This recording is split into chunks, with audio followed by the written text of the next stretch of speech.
A very pleasant morning to all the dignitaries, presenters, and esteemed attendees, and a very special warm warning to I'm here to welcome our session chair, Dr. Nalin Bharti sir, to the International Conference on Contemporary Issues in Business Management and Information Technology, CIBMIT 2022.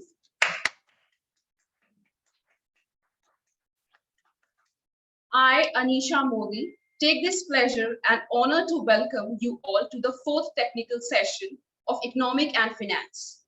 Please may I request the IT team to play the digital profile of Sir Nalin Bharti sir.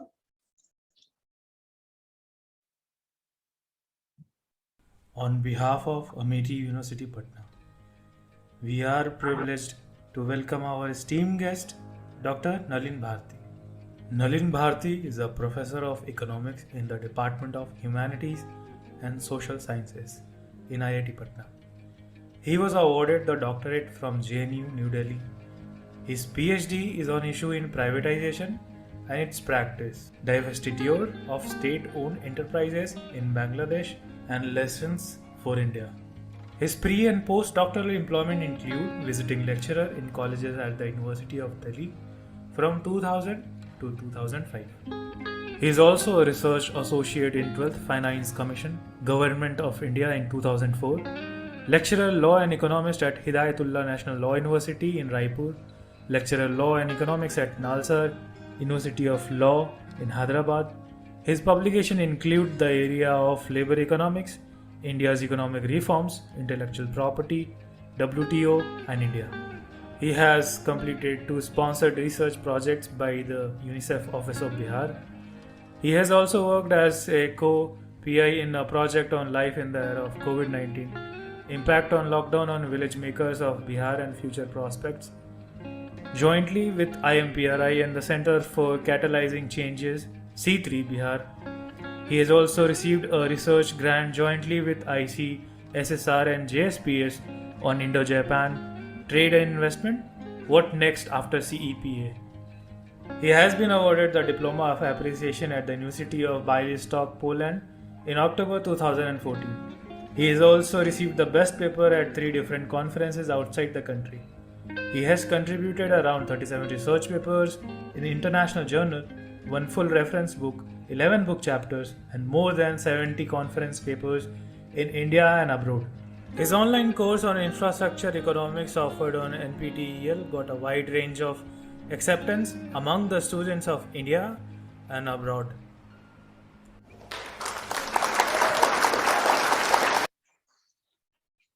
Thank you, sir. On behalf of Amity University Patna, I'm here to welcome you. And I request Dr. Chetna Preeti ma'am and other faculty members to felicitate sir.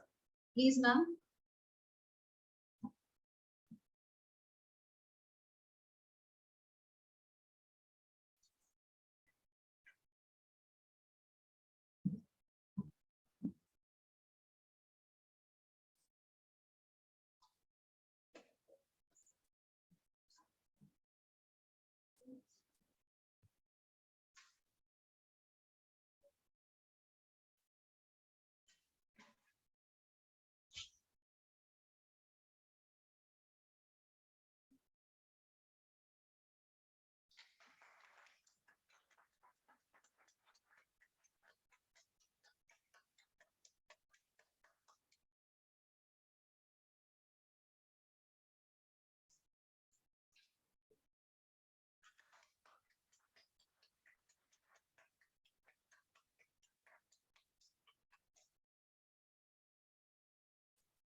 Thank you so much, everyone. And hearty welcome, sir, again. I would like you to I would like you to address our session and honor them with your speech. Please, may I have you on the dais.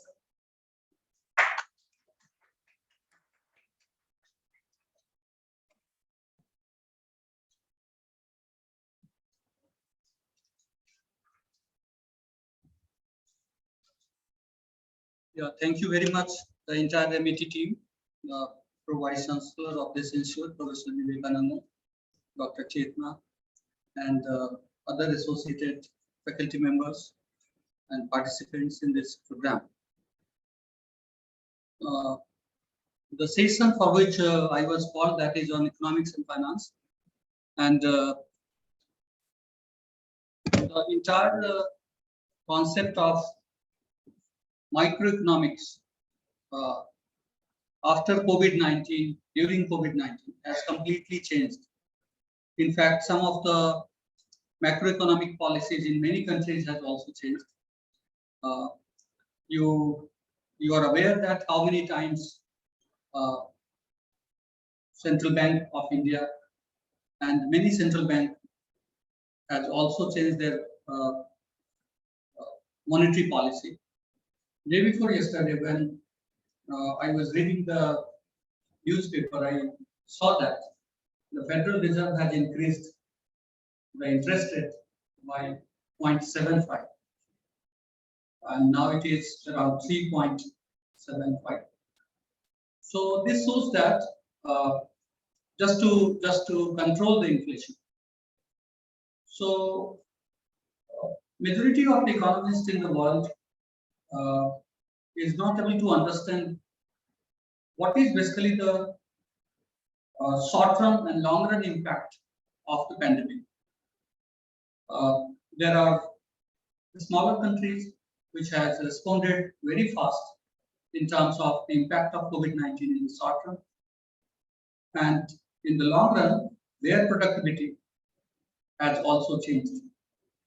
A country like China, which was growing very fast and contributing a lot in the global manufacturing, they are also facing problems in the productivity of many items. India, one of the emerging nations in terms of manufacturing, due to COVID-19, many of the input cost for electronic items, for four-wheelers, and other sectors, we are finding that the cost has also increased a lot.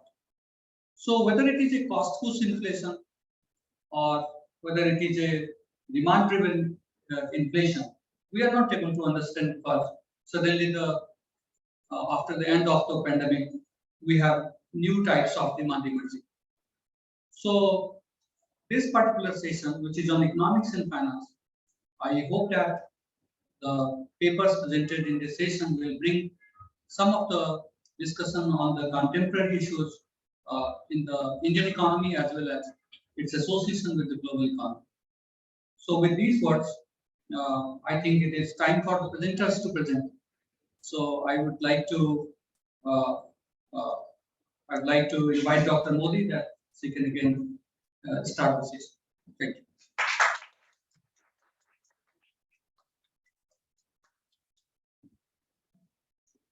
Thank you so much, sir. I would like to invite my co-moderator, Dr. Shipra Mishra, to take over the session.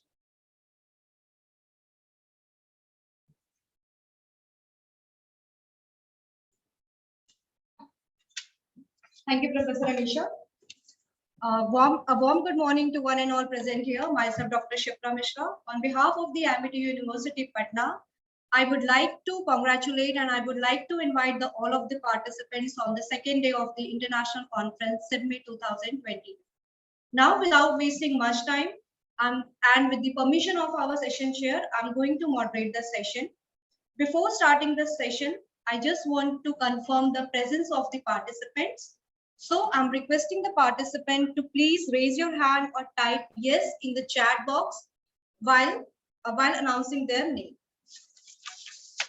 So participants, please pay attention. First, we have Samar Kumar Mishra and Dr. Vimal Kishore Sahu. Second, yes, Ushakri Sharma and Navalpreet Kaur. Next, Komal Jindal and Meera Bambwa. Fourth, Indu Bansal and Mamta Agrawal. Next, Fiza. Yes. Next, Diptyan Bhattacharya. Next, Mrs. Aarti Panchal. Next, we have Anjani Kumar and Dr. Ashish Ranjan Sinha. Next we have Ripu, and the next is the Anjali Tiwari. Thank you for your presence. Now I'm briefing the rules and regulations of this technical session. So first of all, the participant will get only 7 minutes for their presentation. The first buzzer will rung after the completion of the 6 minute. This indicates you have to conclude your presentation in the last 1 minute. The presentation should be focused on the 4 criteria. First is the rationale of the study, objectives of the study, research methodology, and the conclusion of the study. The question answer session will be handled further. The paper or the presentation should be marked on the 5 criteria, which includes the rationale of the study, literature reviews, research methodology, conclusion, and similarity percentage, that is the plagiarism involved in the paper. Now I request Professor Anisha to continue this session and call the participant for their presentation. Thank you.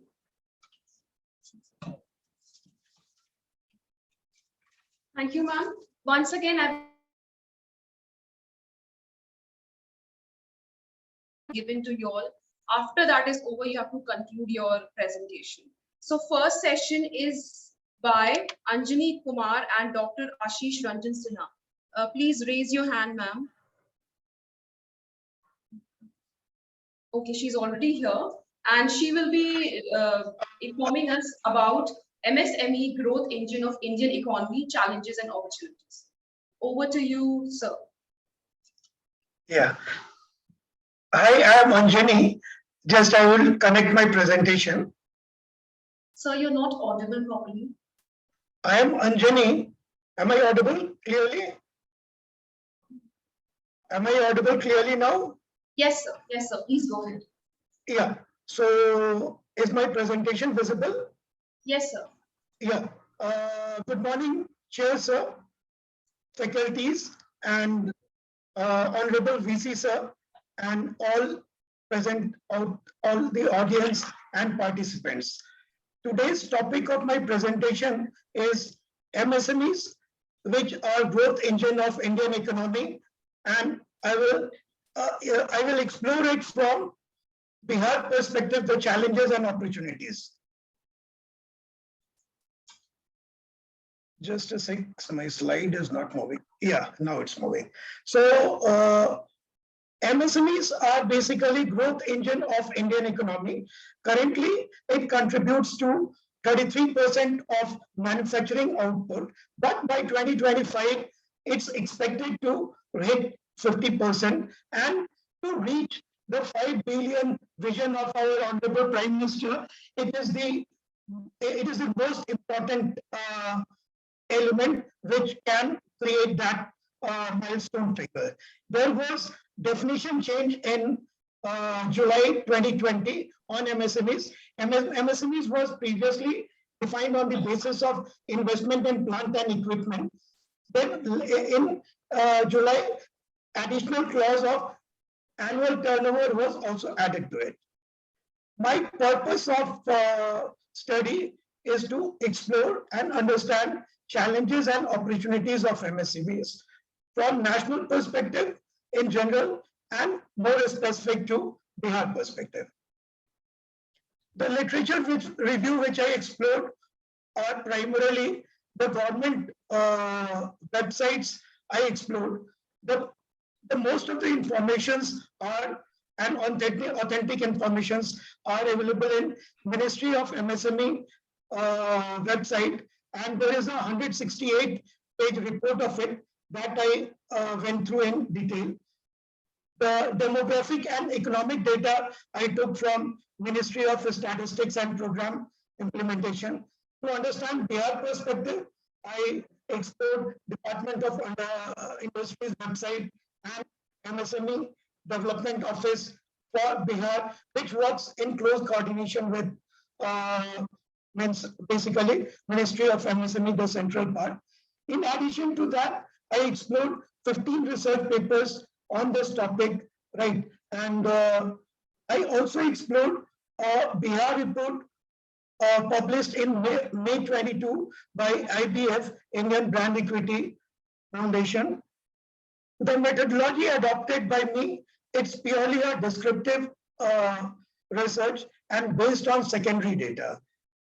Started by exploring government annual report 21-22, ministry. Just a sec, please. Yeah, sorry. Started by exploring the government annual report 2021, Ministry of MSMEs, to understand exactly government priorities, focus area, what support government is giving to MSME for MSMEs growth, and the entire ecosystem, the diagnosis on what are the basic challenges and the prescription and the way forward and direction in which government want to move the MSMEs, and finally try to capture performance challenges and opportunities meant from Bihar perspectives. So a few data points. Bihar is not featuring well in any of the economic APIs. In terms of population, we are second populous city with 9% contribution to total population. But in terms of GSDP, we contribute to only 3% and we stand 14th. In GSDP per capita, we are the last among all the states, and our GDP is our per capita GSDP is only 50,000. It's less than minimum benchmark of $1,000 US. And in innovation index, we rank 17th and we are at the lowest. Innovation index is in line with the WIPO metrics of innovation at metrics. Since last about 3 years, it is being published in India. It's published by Niti Aayog. Coming on MSMEs data, Bihar is 6th as far as MSME count is concerned. But as far as Udyam registration, which is very important criteria, it stands 19th. Women representation is very less in Bihar. In terms of employment, means percentage female is only 9%. This is India percentage of female owners of MSMEs of 24%. Here in MSMEs, in number of MSME, UP and West Bengal are feature in the leadership board. In terms of percentage female in total MSMEs employment, West Bengal comes in number 1. In employment, from Bihar perspective, it's only 5% of India's total employment comes from here, and mostly employment is in agriculture sector. 80% skewness is in agri. Last minute, please conclude, sir. So the basically challenges and opportunities higher, which is suffering our awareness and adoption of various schemes and programs, Udyam registration, capabilities and skills, access to finance and marketing strategy framework, automation and ICT adoption. The higher A2, which is cause of sufferings, are government has intent and is running various programs under the Ministry of MSMEs to support MSMEs, but lack an adequate ecosystem for its execution. The main points are awareness, adoption, resource crunch, capability issues, lack of large organization. Basically, MSMEs work in the value chain system, either demand or supply side of the large organization, but due to lack of ecosystem of large organization in Bihar, there is a challenge of growth, and there is a challenge of so Thank you so much, sir. Thank you so much. can you give me just half minute to conclude, please? Sir, that I have to ask the session chair. Just I'll take half minute. Okay, yes, please continue, sir. Okay, thanks. So the ideal scenario would be to see Bihar in the leadership board. The ways are to create synergy between all the stakeholders, lead taken by government, and the Siddhant theory, which for future research, my research, as well as new researchers would be benchmarking. Basically, we will search for the best practices of the state and apply for superior performance in in the state of Bihar. And by sales technique, that is width and depth of distribution. Width is basically getting more registrations of MSMEs, and depth is advancing of micro to small, small to medium. And Prashant example is in Indonesia, MSMEs contribute to 61% of GDP, absorb 97%. Thank you so much, sir. And finally, this is my conclusion part. Future researchers can conduct investigation on primary challenges. Okay. Time, we have a time. Thanks a lot. Thanks a lot. Thank you so much. Thank you so much, Anjali Kumar, sir. I Shall I request stop my presentation slide? Yes, sir. Yes. Thank you. Okay, Sir. thanks a lot. I request Dr. Nalin Bharti, sir, if there are some questions or suggestions from your end.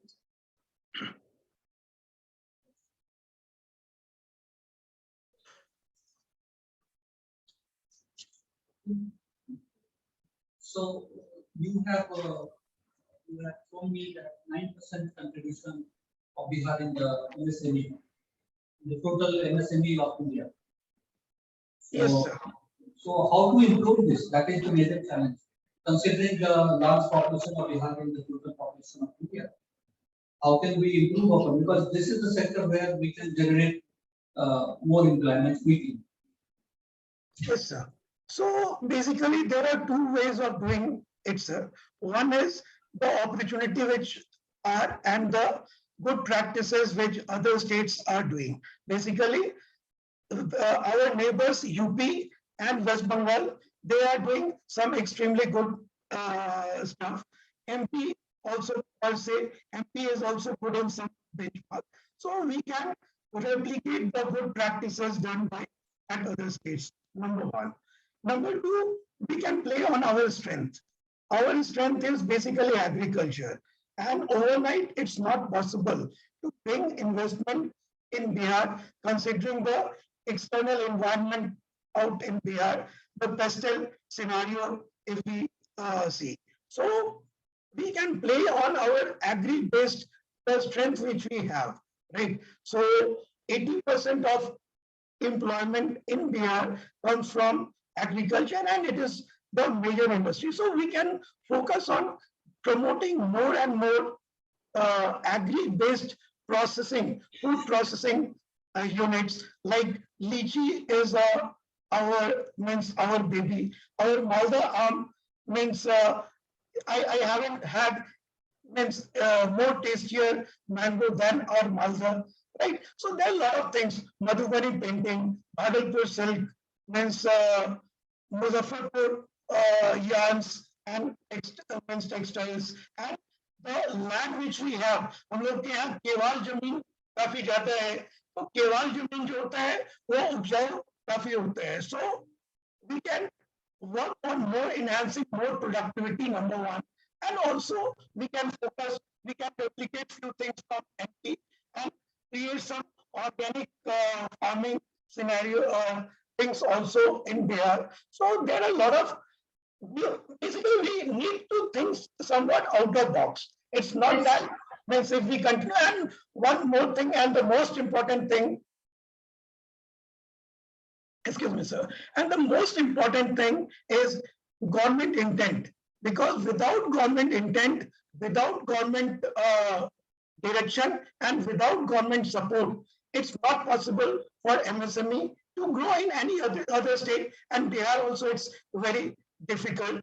And government needs to create entire ecosystem, right? Like Bihar is not very good in terms of credit. So banks also don't want to keep, and in Bihar means about 100% of MSMEs are in micro. That is, the turnover is less than 5 crores, or means annual turnover, or they have their investment in equipment and plant is less than 1 crore, right? So, and only 4,000 numbers are in small.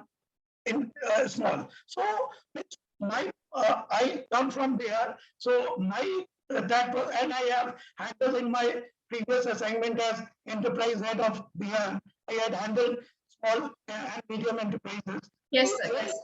Thank you. Thank you so much, sir. Sir is satisfied with your answer. Thank you so much. Thanks a lot, sir. Thank you.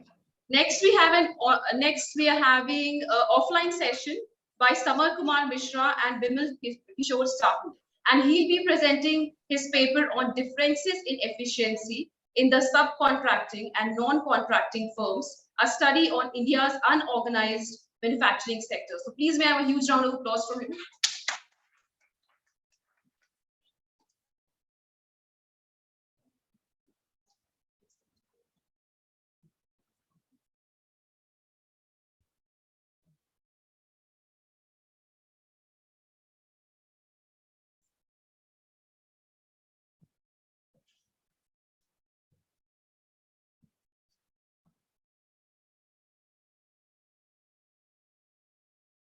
Very good morning to all of you, and I thank you all, especially the organizers, to giving me this opportunity.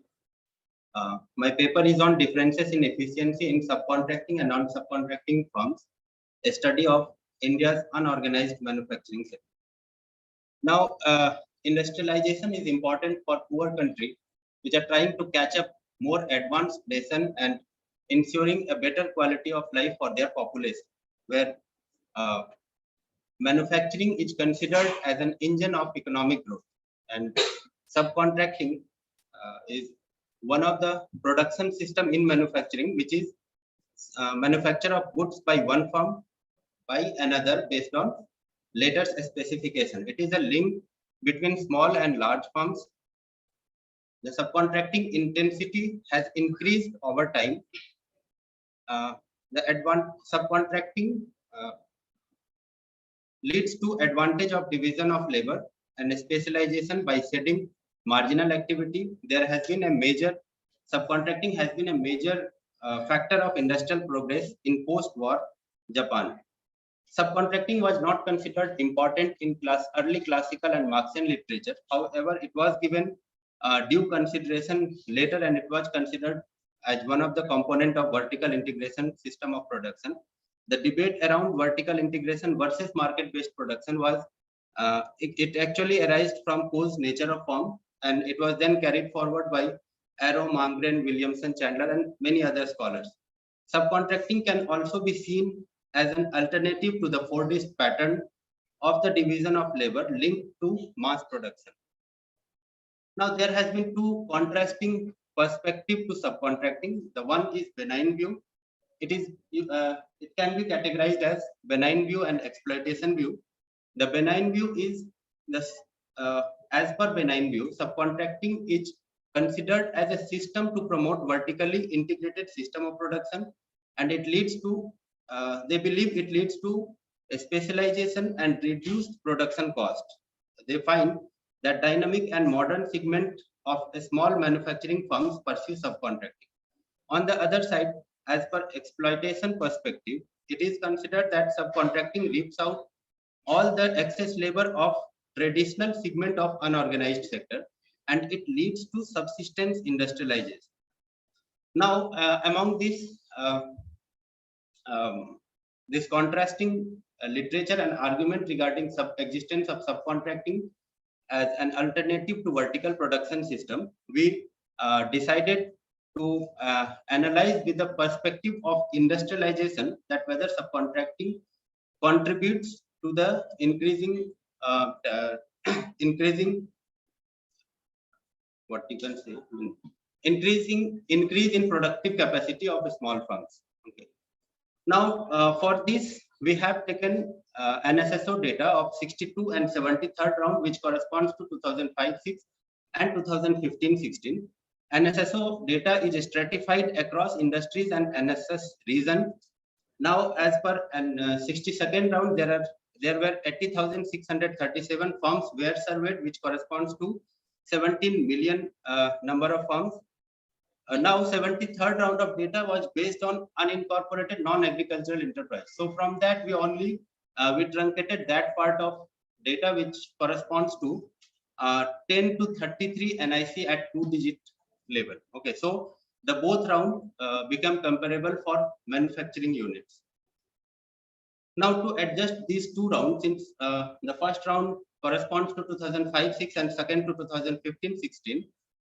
First, we have taken only NIC 2008 division 10 to 33.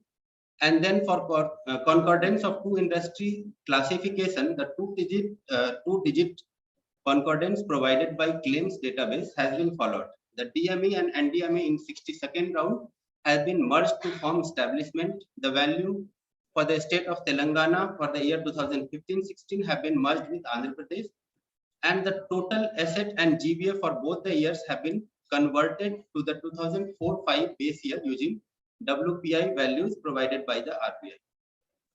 Now, the first objective, let us move back to first objective is to analyze the incidence of subcontracting in India's unorganized manufacturing sector. And the second objective is to evaluate and compare the technical efficiency of subcontracting and non-subcontracting. So to evaluate subcontracting incidence, we choose firm characteristics, which is in the type of enterprise, sector, ownership, location, status of enterprise, along with state and industry group. Whereas for technical efficiency, we considered GVA, gross value added, as outcome variable, and capital, labor, and energy consumed as input variables. Now, the hypothesis is that there is no difference in technical efficiency of subcontracting and non-subcontracting firm. We have used stochastic frontier model, which was developed by Agner in 1977. Now, owing to the shortage of time, I am skipping this model explanation, and I am moving to the results.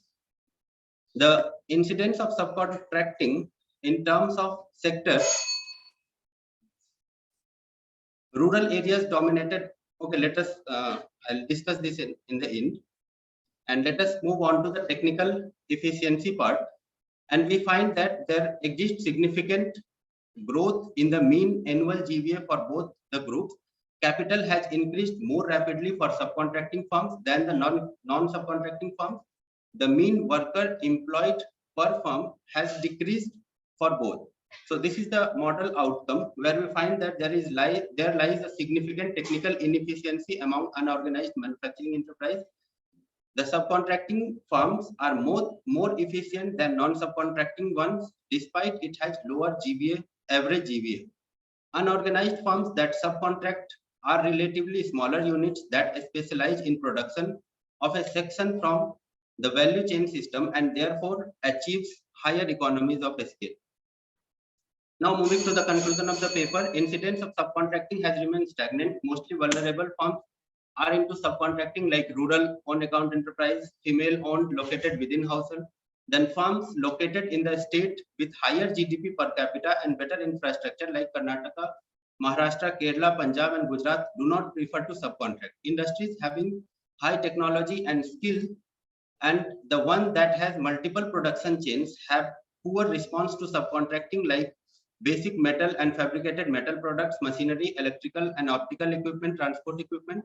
There exists a massive inefficiency in the unorganized manufacturing firms owing to its dependence on labor. The firms that subcontract are relatively more efficient in converting their inputs into output than its counterpart. Firms' expenditure on energy, or say use of energy, has declined over the period of study. The study has important policy implications that it ascertains the capital requirement in the unorganized firms. So this is all from my side. Thank you.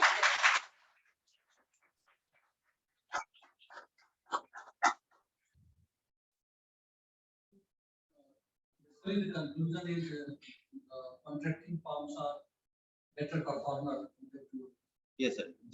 Despite the vulnerable section of unorganized firms pursue subcontracting, they have lower average GVA, but their technical efficiency is better than those who do not prefer to subcontract. So probably contracting helps in technical upgradation of the firms. Yes, sir. It leads to spillover effect and it leads to a specialization. And whether your data also suggests something about the state-to-state variation? Yes, sir. The result? Yes, sir. Whether all states? No, as far as technical efficiency is concerned, we have only taken it at aggregate level, although I'm planning to expand this. But as far as incidence of subcontracting, that varies across states, and that there is a significant difference among states' response to subcontracting. and the state policies are supporting to subcontracting in some state? Yes, sir. Like states like Haryana and Maharashtra, they have established subcontracting exchanges where small subcontracting firms can register and they can offer their service, and the large subcontractors can look for the firm which can manufacture on their part. So and along with that, I mean, I've also heard that but I have not analyzed it properly, but I've also heard that there are other monetary benefits, and there are like silk boards and other boards are there, which gives more advantage to subcontracting firms since they have developed contacts over time. Thank you.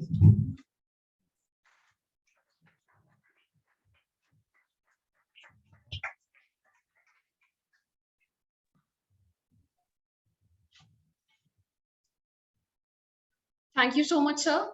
Next, we have Kushagra Sharma and Dr. Navalpreet Kaur, and they will be mentioning in their paper about investment patterns of salaried professional during, before, and post COVID-19 pandemic.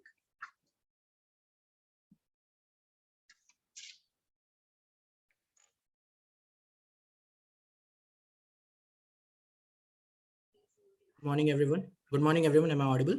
Yes, sir, you're audible. Please start. I am Kushagra Sharma, and I will be presenting my research paper on investment preferences of salaried professionals before, during, and post the COVID-19 pandemic. Allow me 1 second to share the screen. Yes, sir. Please share your screen.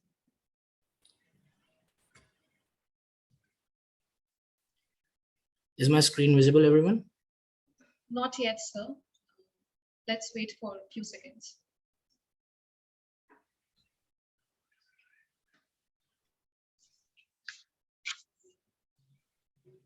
Is it Yes, now now visible? it's visible. Yes, Thank please you. go ahead. Thank you.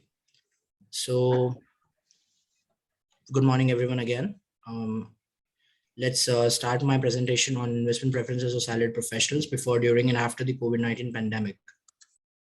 So to provide a short introduction, I would like to bring about the definition of investment. It is actually the capital that someone invests and puts in assets so that they can get monetary and non-monetary gains. There are various modes of investments. There are insurances, fixed deposits, government securities.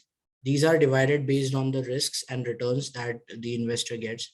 The investor usually prefers any particular mode of investment depending upon the risks involved, the uncertainty, their income, and their ambition. What are they hoping to achieve after a few years of time when they are putting their capital in these investment methods?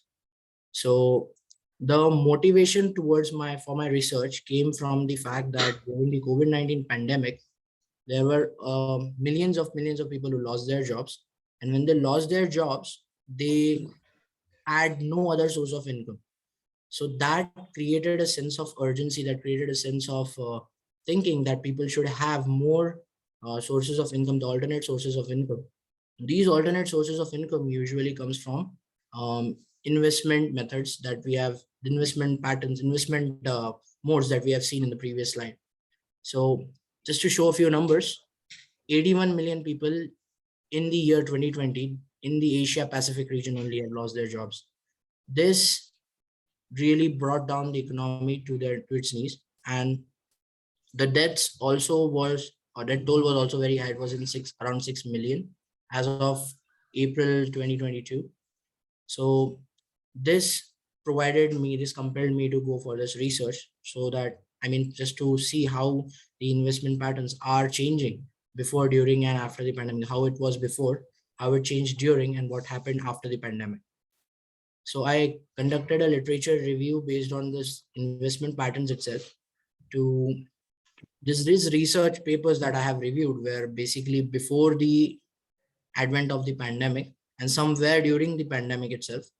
So how the investment pattern was and what were the factors on which investment depended, that was the basic crux of the literature that I read. The the summary that I could understand from these literature reviews that I did was that these patterns usually depended on the investor sentiment, the herd mentality, I would say, how people around are investing and how we should invest based on the similar demographics.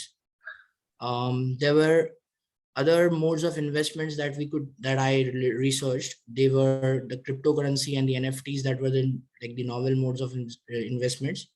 I could conclude that the more conventional modes of investments like life insurances, PPFs, public provident funds, the bank deposits were more famous, more attractive towards the investors in India.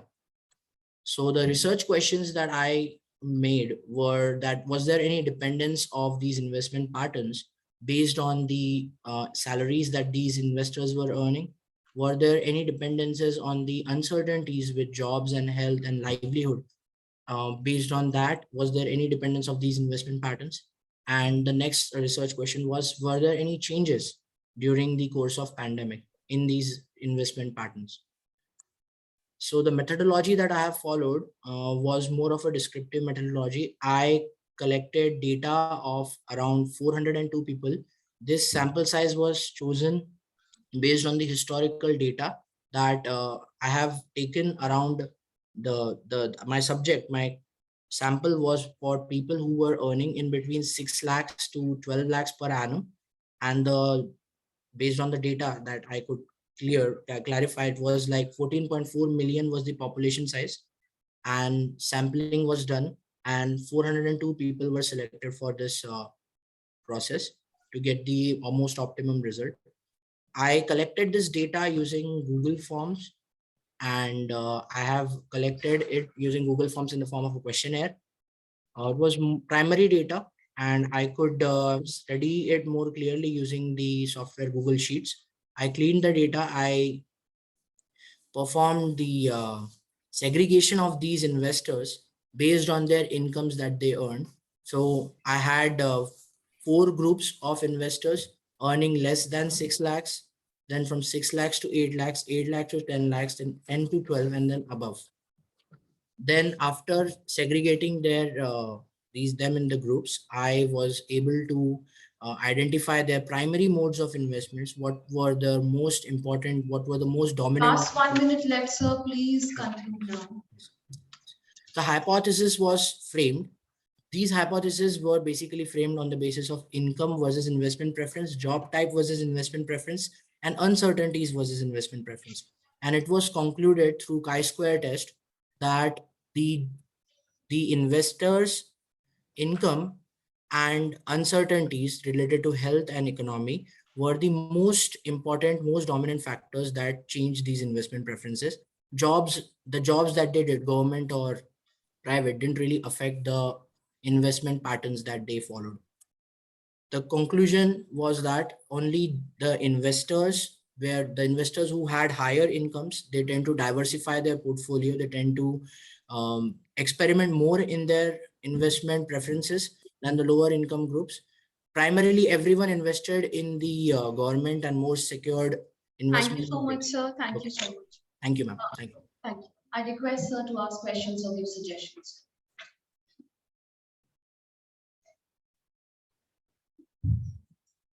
So in the conclusion part where you are mentioning that the lower income group people had investment preferences, and the Yes, high income group was not having any change in the Yes, sir. investment preferences. So this conclusion looks very obvious. Such results can be also, it can be also uh, achieved without doing a very hardcore research. So how can you justify your own methodology to reach this? Sir, as you have correctly pointed out, this one looks quite obvious, and I agree with that. But the point that I wanted to convey through this research was that it was more or less, yes, it was dependent. The research patterns were dependent on the investment, on the income that they earn. But primarily, even the people who were involved in higher income groups focused more on investing in the assets that were, even though they were giving low returns, but were more secured and were giving a guaranteed return. And apart from that, they were investing in other modes of investment as well. Even during the pandemic, when they lost their income a little bit, when they were there, they suffered an income shock. They still continued to follow the same pattern that they did before the pandemic. Okay, thank you so much, sir. Thank you, ma'am. Next we have Komal Jindal and Dr. Meera, who will be informing us in their paper about cross-country time varying herding spillover between India and US. Hello. I'm audible, ma'am? Yes, ma'am, you're completely audible. Okay, let me share my screen. Please share your slides.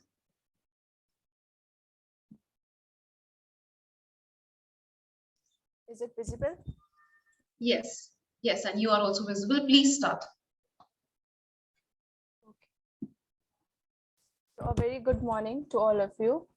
My topic is cross-country time varying herding spillover between India and US. So my table of contents are rationale of the study and objectives of the study, data, results, and then practical implications. So before moving ahead, what is herding spillover? Let me mention what is herding means when investors are following each other while ignoring their own private information. And herding spillover means when one country's market conditions affects another country's herd behavior. So the rationale of the study is, I have chosen this topic because recently India and US is become India's first top trading partner in 2021, surpassing China. And moreover, literature also shows that herding can be more in extreme events. That's why I have chosen this topic. And herding spillover can be dynamic in nature and change over time due to unprecedented crises like global financial crisis or COVID-19 pandemic, or there are various types of events that happen during the time period. So with that, my objectives of the study is to investigate the presence or absence of dynamic herding spillover between India and US. The data and methodology, I have used the data from 2009 to 2021. The main reason for considering the period 2009 is because I have collected the data for whole companies of S&P BSE 500 for India, and for US, I have collected the data of all companies in S&P 500. And since there are so many missing observations in 500 companies, and some companies are listed after 2009 and its rate is more than 50% are excluded if I take the data from before 2099. That's why I have chosen the period from 2009. And the model where since literature also shows that linear model herding can be measured through linear model or static model, it is proposed by CCK, which is based on cross-sectional absolute dispersion. Here CSAID is the cross-sectional absolute dispersion, which can be calculated as a difference between individual stock return and market return. And the specification of the model is CSAID here is the dependent variable, and the independent variables are absolute market return, CSAID of one country, and market return of squared market return of another country. Here I use squared market return because it measure whether herding is present in the Indian stock market or not. If Y5 here is negative and significant, it means that one country is doing herding related to another. So next, I have used structural change model. Since linear model cannot estimate what are the time varying nature of herding behavior, so I have used a structural change model of Bay and Perrin, which is based on calculating unknown multiple break dates using Bay and Perrin study.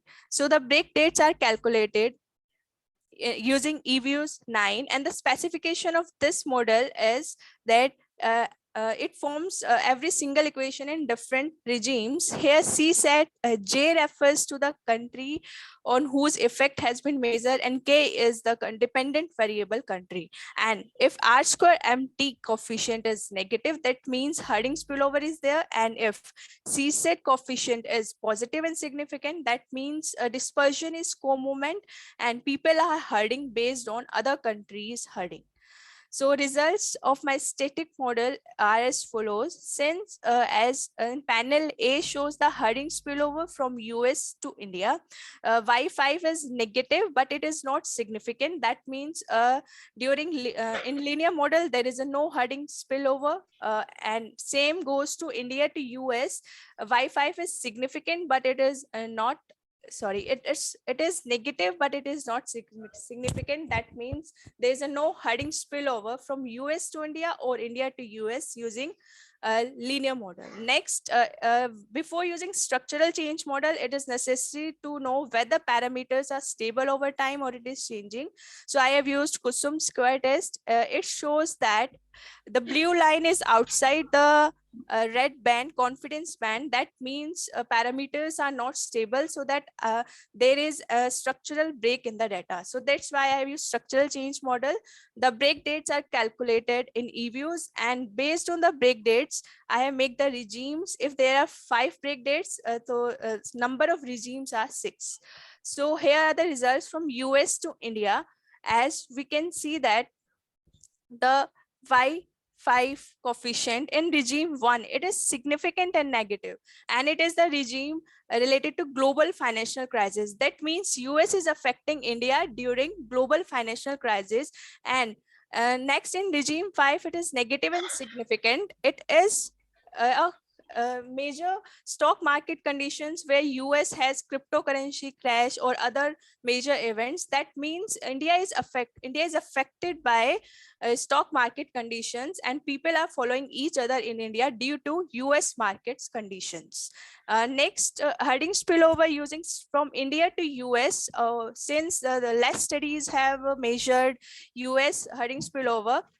Last 1 minute left, ma'am. Yeah. Please to conclusion. Yeah, ma'am.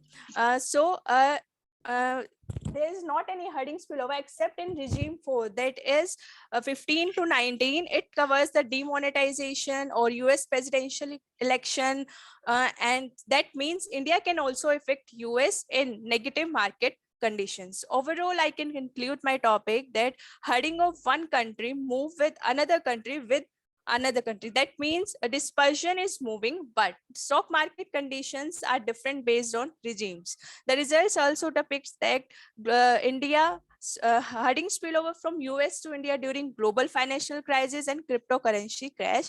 But since there is a no stock market conditions effect from US to India during COVID-19, but herding is moving, that means another country's effect is there. That it can be said that China is impacting India. So the practical implications for my study is have implication for international investors, regulators. Investors must check the stock market linkages while investing in foreign markets. They can wipe out the effects of herding spillover by not investing during turbulent regime and investing during tranquil regimes. Or international stock market regulators have to maintain the financial stability, which is got impacted through herding spillover.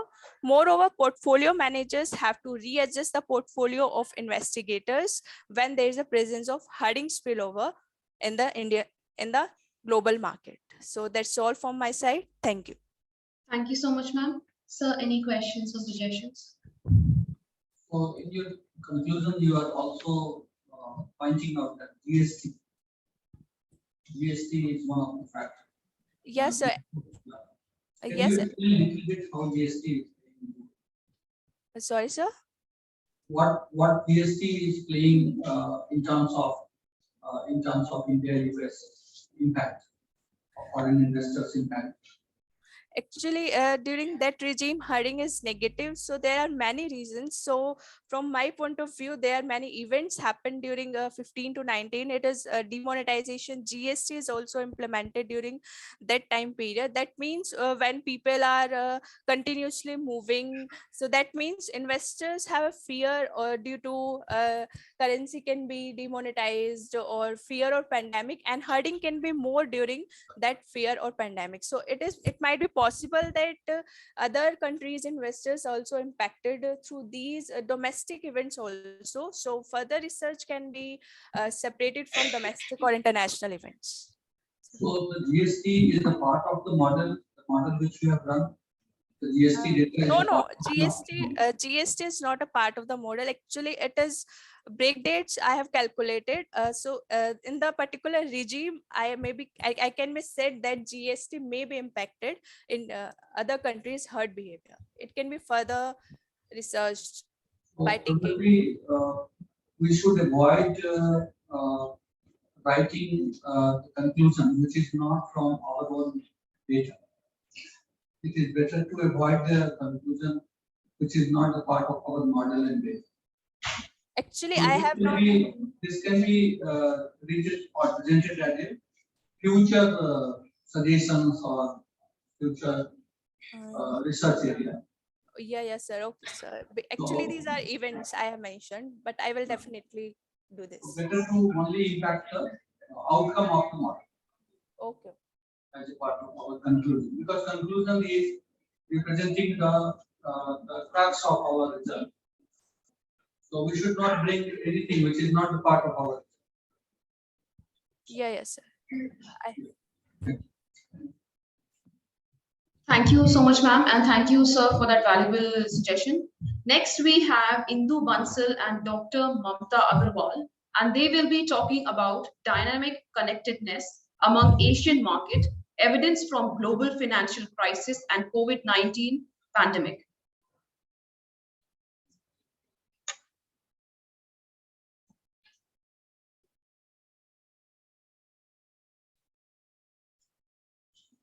Ma'am, please unmute yourself.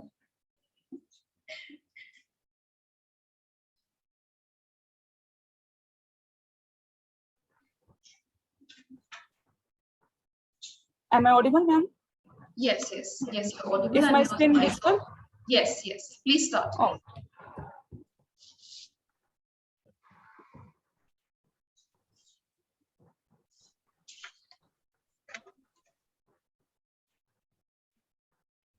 Good morning, everyone presented here. My name is Indu. My topic is dynamic connectedness among Asian markets, evidences from global financial crisis and COVID-19 pandemic. The content of the presentation is rationale of the study, objectives of the study, data, research methodology, empirical results, conclusion, and implications.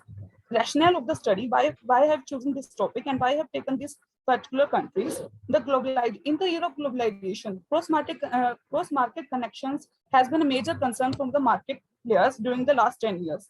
A shock in one market can have significant impact on another stock market return and volatility, which have worsened the impact effect and transmission of the crisis during both the GFC and COVID-19 pandemic. And also, studying dynamic linkage among these countries become important due to their complicated and subtle geographical, political, and economic interrelationship. Their interrelationship and economic status have been going through various changes in the last decade, so it becomes important to know their interrelationship, whether their interrelationship are depicted in the volatility spillover. Furthermore, all the four countries selected here are affected by the COVID-19 and GFC crisis, but both the crises are different in nature. One is a global financial crisis, and other one is health problem. But both the crises affected the country in the same way, their economy, their stock markets, and make them comparable to examine which crisis affected the countries most. Objective of the study, there are three objectives of the study: to analyze whether the selected Asian markets are connected by volatility spillover, to see whether volatility spillover among the Asian market is dynamic, and to make a comparative analysis of the effect of global financial crisis versus COVID-19 pandemic. Data. For the purpose of this paper, I have selected four countries: India, China, Pakistan, and Sri Lanka. All these countries share their borders with each other and have geographical, political interrelationship. The period for this purpose has been taken from January 2003 to 6 June 2022. The stock indices have been taken: Sensex 30 for India, KSE 100 for Pakistan, SSC for China, and CSC for Sri Lanka. The spillover index to be calculated, apart from the spillover index calculating for the whole period, I have divided the period in two periods, sub-periods: global financial crisis from 1st August 2007 to 31st March 2009, and COVID-19 pandemic 1st January 2020 to 28 Feb 2022. Research methodology: for this purpose, generalized war-based Diebold IMIA's spillover index model has been chosen. This model helps to capture the magnitude as well as direction of volatility spillover across the market. For this purpose, daily volatility has been defined as the conditional variance estimated from the EGAT 1-1 model after incorporating structural breaks identified by the modified ICSS algorithm. After that, on the basis of generalized VAR framework, the spillover index has been calculated. Here you can see the TSI, total spillover index, calculated with this formula. This total spillover index tells how measures the volatility spillover across all the variables taken to the total forecast error variance. The third one, the directional volatility spillover. From the same formula, we can calculate how all the markets G can contribute to the volatility in the market I, which is defined as follow. And the third, directional volatility spillover from market I. It measures how the market I affect all the other markets stock volatility. And if we difference this one and this one, it will give us a net volatility spillover. In the net, which market is the transmitter of shock and which market is the receiver of the shock, it measures with this help. And last one, the net pairwise spillover is calculated. It means how two markets are connected in the terms of volatility spillover is calculated with this formula.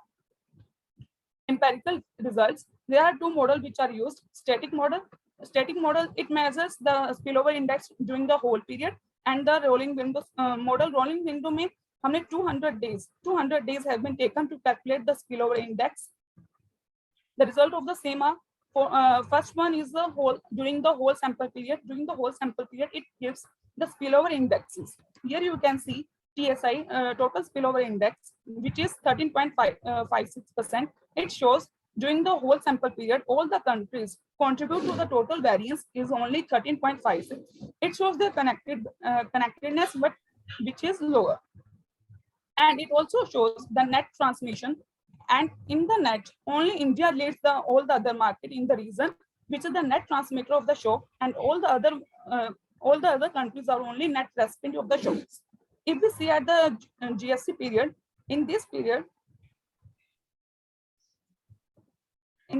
TSI is 46 point something, and it means the total spillover index, which is only 13.56% in the whole period, have substantially increased in the GFC period.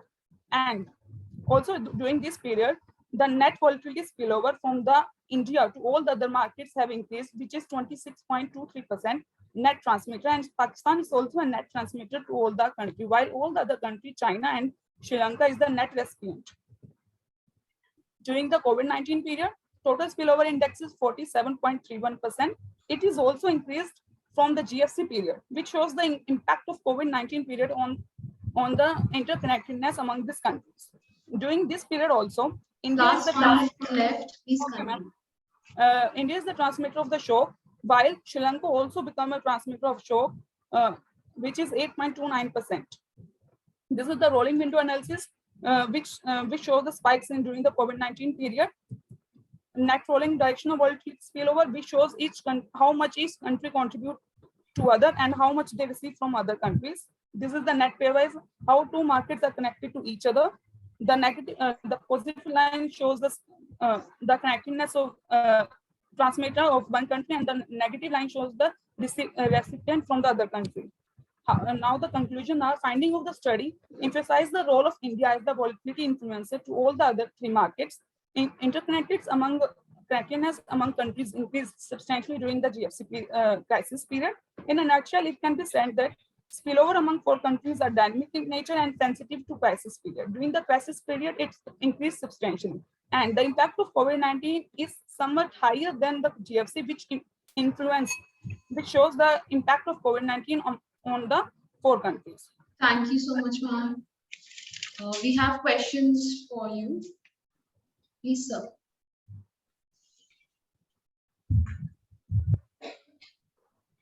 So my question is whether the objective of your paper and the conclusion of your paper is in the same line, or you are still finding that your objective has not been fulfilled.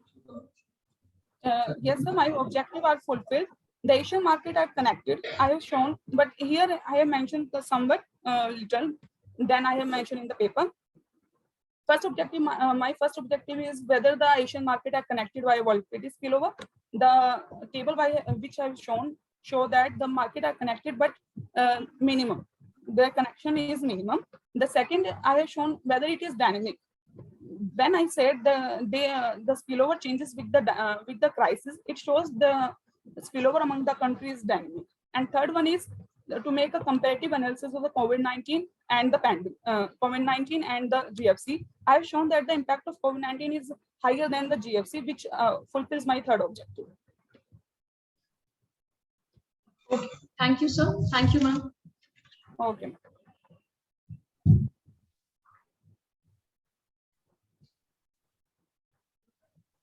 All right. Next, we have Fiza, and she'll be informing us about diversity in the boardroom and firm performance evidence from India.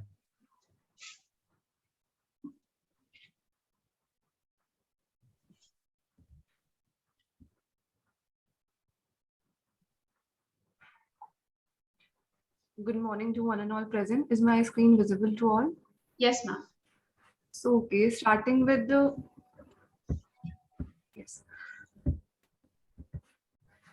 So starting with the topic, my topic is diversity in the boardroom and firm performance, evidence from India. So these are the contents I'm going to cover. So starting with the introduction, the board of directors has been regarded as key to governance mechanism as it decreases agency cost by monitoring, rewarding top executives, and thus leading to shareholders' wealth maximization.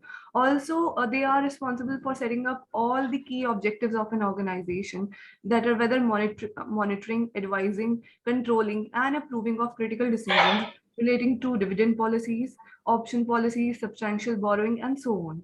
So the research is a novel attempt to unravel the interaction between board diversity and firm performance carried out in context of India, an emerging economy, as there is little consensus globally on the relationship between board diversity and firm performance.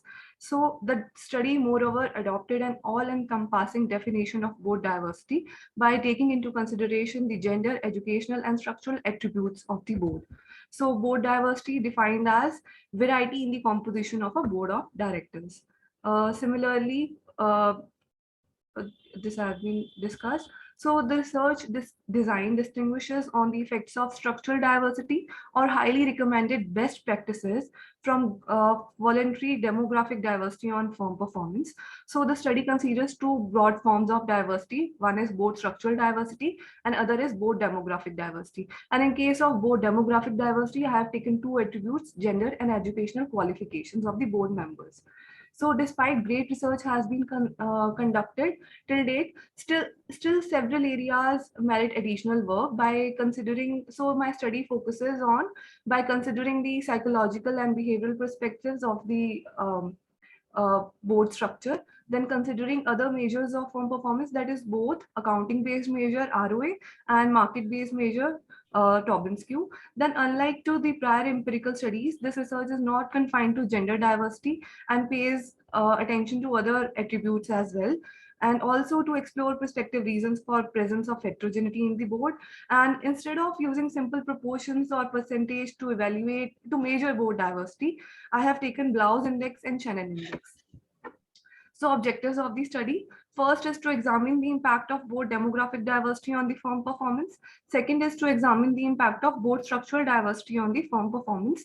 And by reviewing literature, these are the corresponding hypotheses have been framed. These are the summary expectations that both the independent variables lead positive influence on firm performance measures. So research methodology, empirical context, the study used the Indian setting to test hypothesis to study the governance mechanism prevalent in Indian companies, especially after the implementation of the Companies Act 2013.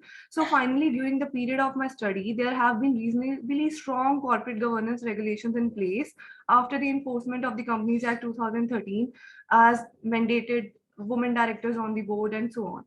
So sample selection.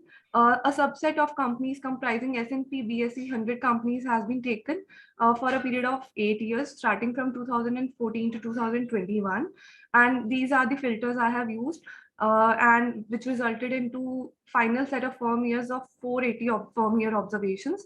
And the data have been extracted from annual reports, corporate governance reports, and ProS database. So these are the definitions. Or variables definitions, proxies that I've used. So this is the estimation model. Panel data regression model have been applied. So for Tobin-Skew, it is alpha plus all the independent variables plus control variables plus the error terms. And similarly for return on asset. Then empirical result, descriptive statistics and correlation have been computed. And it has been seen that all the independent variables are correlated with each other with a fairly small value. And then comes the regression result. The study estimates the panel regression using equation 1 and equation 2 stated above, stated previously in the slide, with the measures of firm performance. So the table represents the panel regression result for board diversity and Tobin-Skew. As in column 1, we can see that there is a positive and significant relationship between board demographic diversity and Tobin-Skew, supporting our hypothesis H1A. So this indicates that firms having demographically diverse board, that is on average, a unit increase in the board demographic diversity leads to 2.548 increase in Tobin-Skew. More specifically, the enhancement of the even distribution of male and female members in board leads to better market value. And higher the qualification of boards, better is their firm performance. So for structural board diversity, which reflects the diversity in the independence of the board members. So it is significantly and positively associated with the Tobin-Skew market-based measure and supporting H2A. So this indicates that firms having structurally diverse board, on an average, a unit increase in board structural diversity leads to 2.792 increase in Tobin-Skew. And as in column 2, we can see that there is positive and significant relationship between board demographic diversity and ROA, supporting H1B, and it has negative relations with in case of structural diversity. Last 1 minute, ma'am, please continue. Okay, thank you. Then I have conducted robustness test where I have replaced the Blouse index with Shannon index. Similarly, endogeneity have been tested by taking 1 year lag for independent variables. And similar results have been attained. So concluding, the board diversity firm performance relationship has been attracted much attention, but there has been little empirical consensus on whether it has positive, negative, or no significant influence on firm performance at all. So the empirical evidence from the results proves that the demographic diversity in the board has a significant and positive impact on firm performance. So to sum up, the effect of diversity on firm performance is multifactorial. Several aspects have to be considered to have a clear picture, and that I have included in my future research scope. So board diversity does not have either an overall positive or negative effect. Its effect depends on contextual factors as well. So theoretical contributions. Thank you so much, ma'am. We have questions for you from sir. Okay, fine.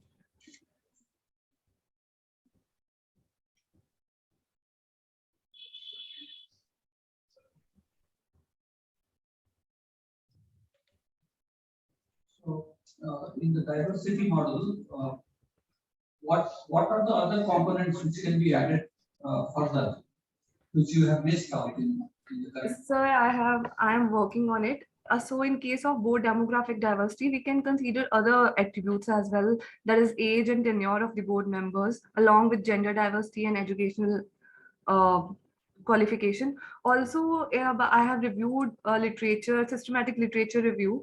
I have found that racial diversity and ethnic diversity can also be considered while evaluating our main board demographic diversity. And in case of board structural diversity, as it takes the role of monitoring That is, it is based on agency theory. So it is confined to the independence of the board members. That how many number of independent members and non-independent members are present in the board. Okay, so since India is a country where we are finding, we are having lots of diversity in terms of caste, in terms of region, in terms of religion. So are you going to also include the social aspect of diversity in your model, such as the caste? Yes, sir, social aspect can be covered, and but religion? there has been very limited research till date. So the data availability is the main issue when we consider the social diversity. I have studied this as well. So main is the data unavailability with respect to India specifically. That can be sorted out with the help of Yes, sir, with the help of primary study. Yes, sir. Forms studies, primary study, you can come out with some more. Yes, sir. Yes, definitely, sir. Results. Yes, sir. Thank you, sir. Thank you, sir. And thank you so much, ma'am. Next, we have Dityanga Bhattacharya. Are you here? Yes, am I audible? Yes. So Is please the- switch on.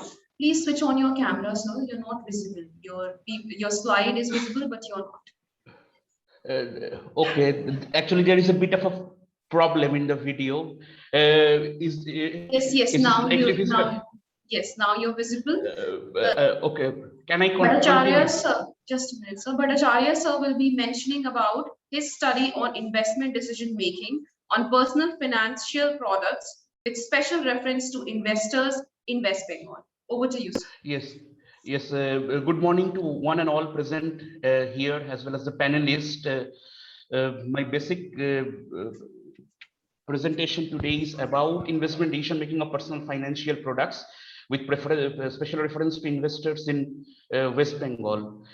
There can be two types of investment, economic as well as financial. If we think in terms of economic investment, building a house or any furniture can be considered as an economic investment, but here we are considering about financial investment, particularly personal financial investment, which involves certain level of behavioral finance. And I have considered basically investors in West Bengal as the basis of study, because historically this region, particularly the common mindset of people is towards a financial investment is a bit averse. There are some literature reviews that I have gone through from Brijesh, who has discussed about cognitive dissonance, Kumar and Niladri, Arakbian, Mabudai, Saurabh Singh. Most of the research studies have focused on the role of cognitive dissonance, family, education, as well as the common human factors like emotional contagion, like herding, which affects investment pattern. A few studies have also been taken in from West Bengal, from Shubhra Sinha, she has basically focused on financial literacy. So I have gone through a few of the literature review and surveys, and they have given certain broad line about common mindset of financial investment, and even specifically to investment scenario in West Bengal. As we see that there has been no comprehensive study which has thrown light on the decision making of personal financial product in the West Bengal market. And we can look into the educational parameters, the attitudes of investors towards the study. These are the four basic research objectives to examine the various investment avenues in financial investment domain, to ascertain the decision making criteria of investors in West Bengal, to make a demographic and socio-economic analysis of financial literacy in the state of West Bengal, and to look into the impact of financial literacy upon financial inclusion and investment decision making. The scope is extremely huge for this research, particularly in the area of personal financial product, and it can be an important insight for policymakers and future financial practitioners. we have basically have taken a mixed method, qualitative and quantitative. Initially, 50 people were interviewed to frame basic questionnaire. And thereon, we have applied few statistical tools on it. In that basic framing, some secondary data, even reports from investment consultants are also taken into consideration. 5 districts of West Bengal and 250 individuals were taken as a basic sample for study, and it was done from the period of May to July this year. Therein, certain hypotheses have been developed. These are the hypotheses wherein we can consider that there does not exist any significant inter-district difference in financial literacy. As if we take into the account in respect of literacy, or there is a significant impact of demographic and socioeconomic factors like gender, domicile, age band, education level. There is a significant impact of financial literacy and demographic and socioeconomic factors like work situation, income upon probability of riskier investment decision making. A few of the results that I've been able to get in the 5 districts, taking into account Kolkata as the zenith point, because if I take into account the mean financial literacy, it is the highest, and the rest of the 4 districts like Jalpaiguri, North 24 Parganas, Burdwan, Purba Medinipur basically follows the entire region of Kolkata. And if we consider the multivariate regression and taking into account dependent variable as the financial literacy, this is the some of the study that that I have been able to get. Ultimately, the conclusion that I have received is that though the national average literacy level or education level in West Bengal is higher than the national average, but still there is a common herding mentality and a kind of financial inertia for individuals to move forward and invest in terms of personal financial investment. That is the basic conclusion that I have received, though there are lots of areas that needs to be focused on. Further research is essential. These are the references that I have got. So thanks to all of you. Thank you so much, sir. We have questions from you. For you, from sir.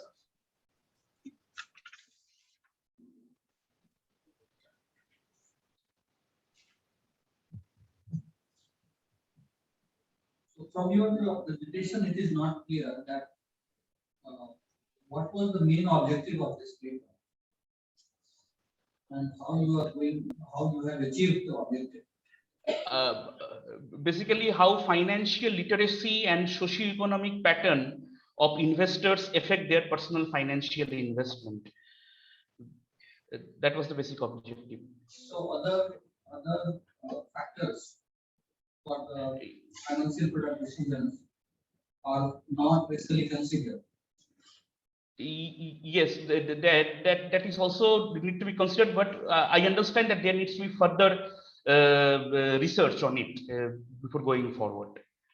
So for your research, the point which you have targeted for as a base for your research, there must be some logic, some background behind choosing this particular factor as the parameter for the research.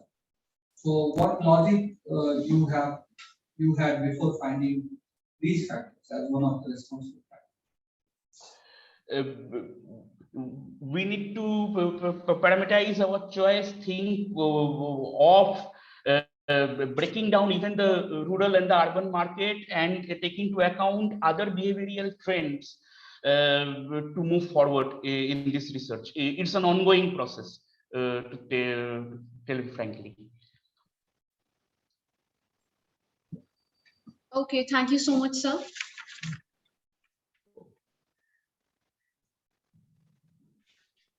Next, we have Mrs. Aarti, and she'll be talking about a review on investment behavior and decisions.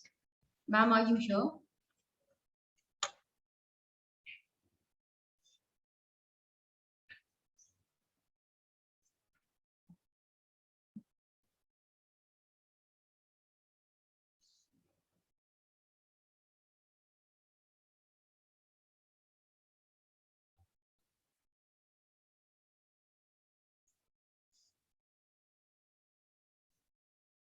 Ma'am, please unmute yourself and switch on your camera too.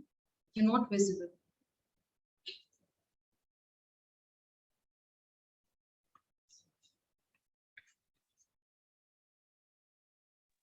Ma'am, I am audible?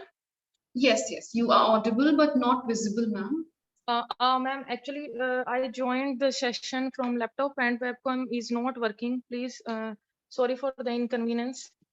Okay, yes. Okay, we'll consider that. Please continue with your presentation. Okay. Good morning, all. I am Aarti, research scholar, Baba Mastanath University. I am here to present my topic on a review on investment behavior and decisions. Investors have a lot of investment avenues in front of them, but the investment options vary according to their level of literacy and expectations. Mainly the investment is the disposable income which is left after the expenditure. Investment, we can say, that is sacrifice of the current money and the resources for the future benefits. In the financial sense, we can say that investment is commitment of person's funds to derive income in form of interest, dividends, premium, and other forms. There are large number of avenues available in front of the investors, which they choose according to their financial literacy and expectations, and risk also consider for the selection of the investments.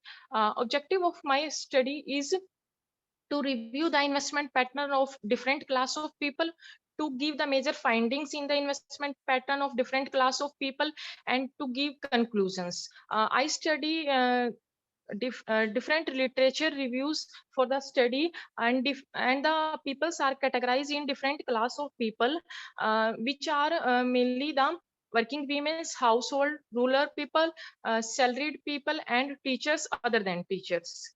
So according to the review, I categorize the reviews in different groups. First group is investment pattern of working women's. There are a lot of papers available on investment pattern of working women's. Some of them are Singh Balwender and Ruchika studied the investment pattern of working women and several factors responsible for the investment behavior. And the conclusion of the study is the working women mainly focus on the savings and objective of the investment decision. In the same way, Sachidit and Sevak also studied the investment behavior of working women in Pune district, and the study concluded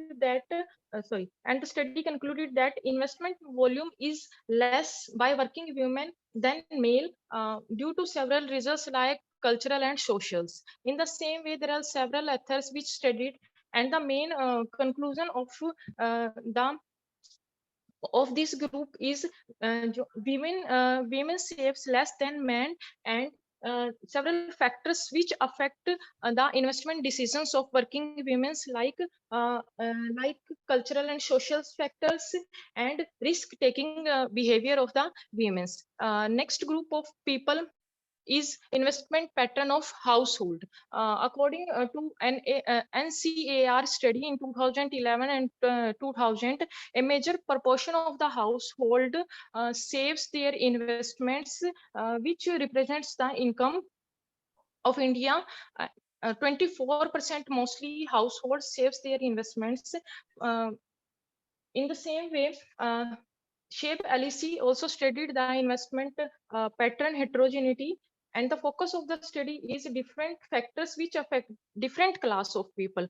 Different class of peoples are affected by different factors, and the factors are income, age, risk-taking capacity, and other factors. Ranjaranan also studied the life cycle stage of individual investors, life cycle stage of individual investors, and the size of the risk taking capacity also affect the investment behavior. The conclusion of this group, which I find that different factors which affect different class of peoples and the stages of life cycle also affect the risk taking capacity of the investors. Next class of people is investment pattern of rural people. In the investment pattern of rural people, J. Amuda and V. Armuda also studied the determinants and patterns of rural people.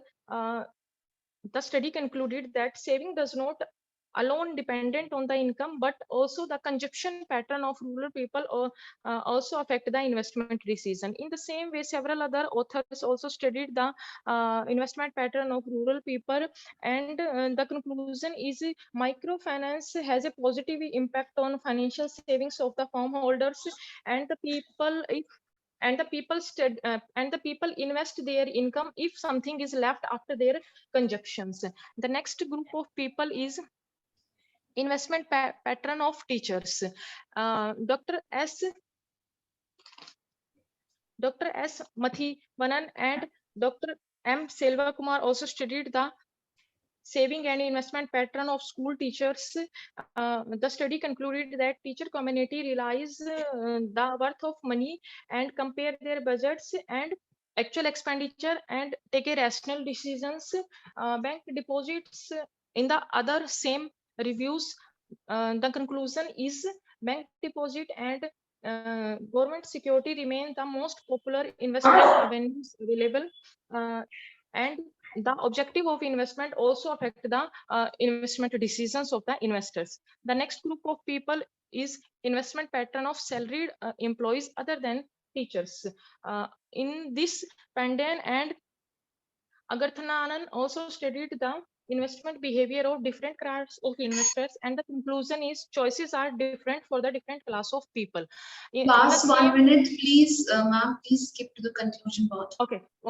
Okay, ma'am. The most important form of urban financial avenues are bank deposit, share securities, and for rural people, there is need to take financial literacy programs so that they can aware about the investment options, and investment preference mostly depend upon the objective of the investments, and the demographic factors are also which affect the investment decision. Conclusion: the study concluded that investment behavior of one class of people is different from the other class of people.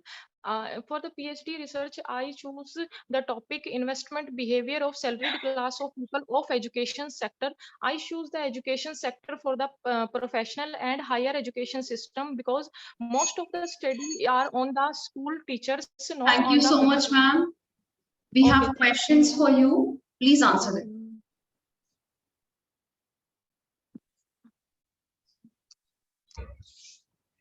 Is my audio is my video is? Yes, you're completely audible now. Okay. So this is not a question. I just have a suggestion. Your paper is basically the review paper.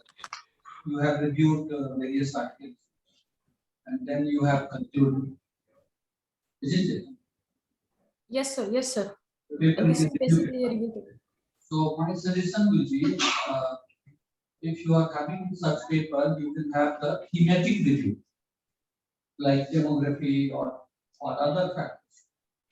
So on different theme, you can put all the research at one place, and then after concluding various reviews within the certain theme, you can have the final conclusion. Are you getting my point?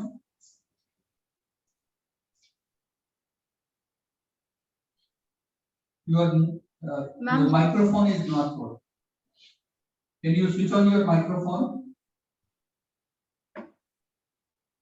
Ma'am, you're on mute. Yeah. Yeah. Again, your microphone is not working. Yes.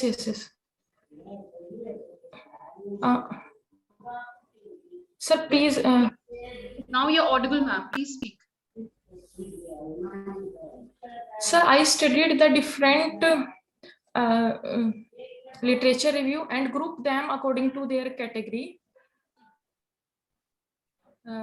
like household and rural people, teachers and other than teachers, and I choose the topic for my PhD research as investment behavior of salaried class people of education sector, because there are less reviews available in professional institutions and higher education system.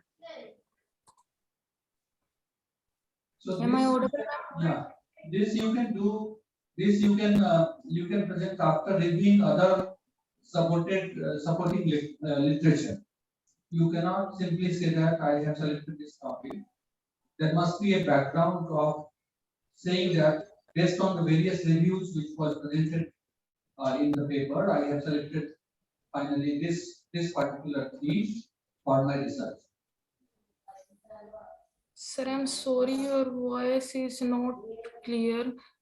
Please, can you please, ma'am, share the question in the chat box? Yes, ma'am, that will be done. Thank you so much. Moving on to the next participant, we have Ripuji. Thank you so much. Thank you so much. And thank you so much, sir, for the suggestion too. We have Ripuji here. Are you, please switch on your camera once. Yes, ma'am. And Ripu, ma'am, will be informing us about investment opportunities and strategies in an era of coronavirus pandemic. Okay, so very good afternoon to all of you. My name is Ripu and I'm working here as an assistant professor at Chandigarh University. The topic of my presentation is investment opportunities and strategies in an era of coronavirus pandemic. So I'll just start with the statistics that have been put forth by IMF World Economic Outlook, as in that COVID-19 epidemic, the official estimates that was around that, okay, there was death toll at about 6 million. However, studies emphasize that it was about 16 to 20 million, almost equivalent to that of World War I. And there was massive production loss as well. Some of the glimpse of the literature review I have inserted in here, like a paper that was published in the year 2022. It mentioned that there is no end in the sight for the health and economic damages that has been caused by this pandemic. And evolution took from diverse forms, from minor epidemic to this hazardous version as well. And another research in the year 2021, which looks at how this COVID-19 impacted the global commerce also, which also evolved with the passage of time. And this paper accomplished this by digging into the monthly statistics on international commerce from January 2019 through August 2020. So the various investment opportunities that can be put forth and that has been put forth in this very respected manuscript includes, the first would be across these online services, which include online entertainment, as their share price index reflects the same. That means the broadcasting networks like Netflix, HBO, Amazon Prime Video, YouTube, they were taking the opposite side of this global crisis code. Then video games was the another at-home entertainment, and that used to be quite popular among this young people. As this recent data from Badens indicate that the popularity of the game, for instance, there's Honors of King, which sold above 100 million players, which was before just 60 lakh users. And then next comes this online education. So after this coronavirus outbreak hit, several schools, universities across have decided to move their classes online. And while some of the institutions were working to launch their own online education system, and other were turning across to this online platforms that are available, like RTX meeting by Tennyson, Zoom, Skype, and so on. So some professionals see these tendencies as long-term enhancement and upgrading of online education infrastructure and technology, rather than merely a quick fix or replacement to physical education. So another good investment target was this GSX Tech Edu, which give this facility to the instructors that they may broadcast their classes live to an audience of up to 1 lakh individuals from anywhere across the world. The pattern was even recognized in case of this food industry. Like I have the instance of this Chinese fresh food industry, wherein most people in the distribution community, they received their food from the government. That means they were eating quite healthy. As a result, this emerging e-commerce sector has also benefited as a consequence from this COVID. Then investment advice in the fresh food e-commerce. So in order to maximize returns, investor may focus on this fast growing sectors of the fresh e-commerce market while also tracking the trajectory of supply chain. It is anticipated that quick frozen food, snack food, health product, convenience food business would be relatively unaffected by this, was relatively unaffected by this pandemic scenario. No, so this investment in COVID-19 is always a contentious topic, with many experts recommending either to put money in security technologies or maybe taking a chance on this faltering business in the hopes that they would bounce back after the recession ends. I hope this article would go as incomplete, or this presentation would go incomplete without mentioning the name, that is Warren Buffett, who called this coronavirus outbreak to be a scary stuff, but he said that he won't be selling stocks. Rather, he endured that he mentioned that investors with a 10 to 20-year time horizon should focus on companies earning power, will do well in stocks, and the outbreak has not changed this long-term outlook. The paper also evaluated that the firms which provided the potential of long-term gains, and the names are these: Microsoft, Amazon, Apple, Facebook, and Visa.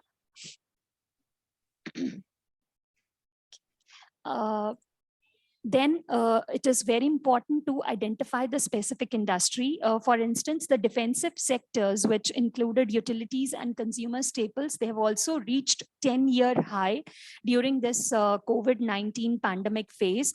And biotechnology industry was also producing above average profits. So in order to have this short-term investment, among the first steps that would be to locate a market which can provide solution and assistance to customers specifically in such a case of pandemic. Then to choose between developing an incrementally improved product or a groundbreaking new one. Then one should distinguish that investments that are to be made between this short and the long tenure. And one need to obviously examine the different financial statements and the relative tools and analysis available. And Last 1 minute, ma'am, please continue. okay, so I'll come here to the conclusion that although this global economy feels the effect of coronavirus pandemic, but it also presented fresh investment possibilities. And this study detailed the processes that used to be identify promising investment opportunities. Thank you so much. Any questions? Thank you so much, ma'am. We have questions for you. Please, sir, please ask questions.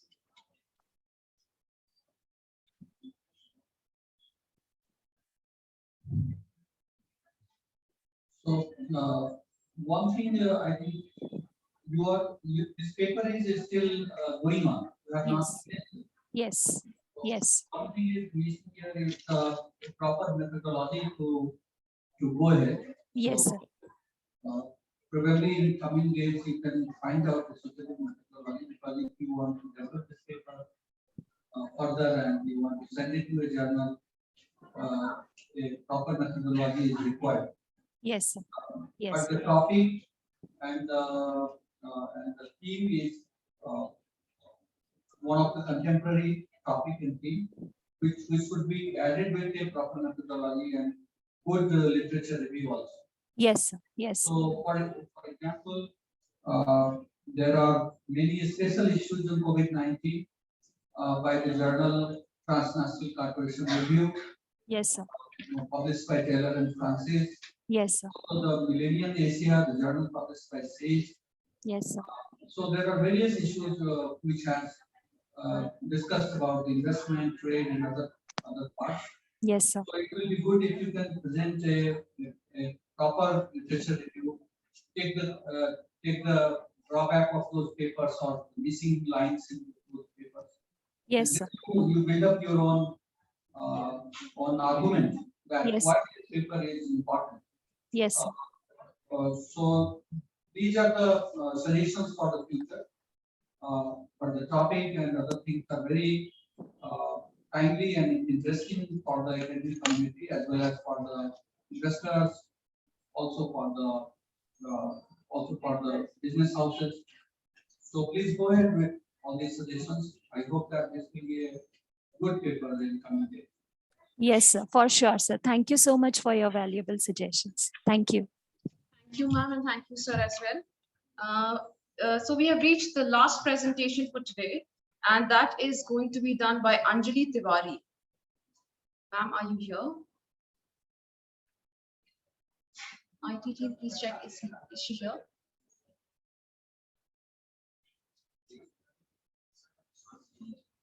Anjali Tiwari, ma'am, are you here? Please respond. Okay, then if she is missing, then we have already come to the end of the session. And I thank every participant who has taken part in it. And I thank all the audience, faculty members, especially sir for his valuable insights and questions. And I would like to call Dr. Chetna Preeti ma'am to head over from here.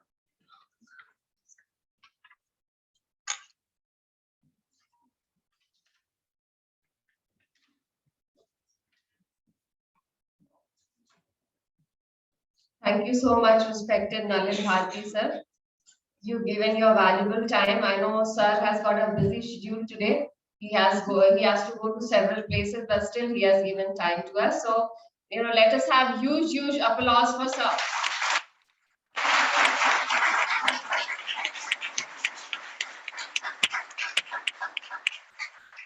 And we have seen that sir has heard all the presenters properly, and he has given his suggestions also, given his insights about all the presenters' papers.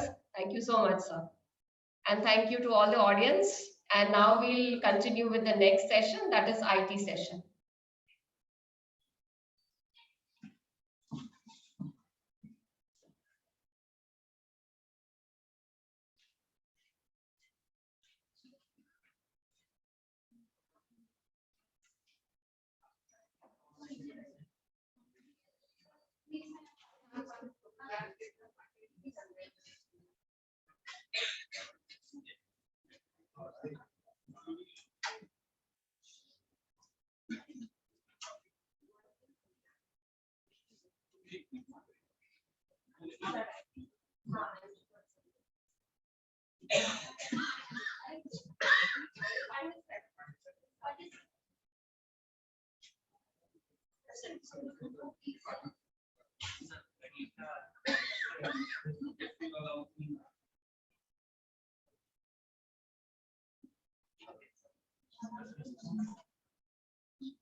Yes,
again with the future call.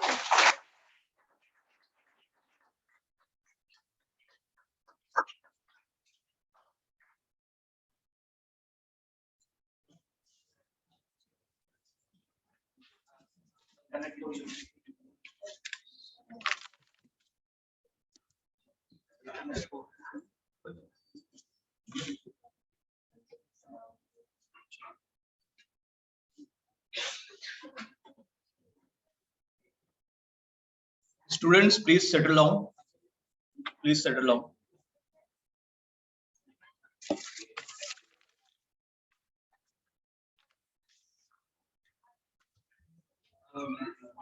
Dr. Anshuman? Dr. Anshuman? Yeah, I'm here. Yeah, sir, I have a request from you. Yeah, tell me.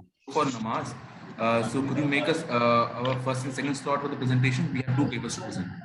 No problem. You know, Thank you, sir. Thank you. there's no problem at Thank you, all. sir. Yeah. Thank you, sir.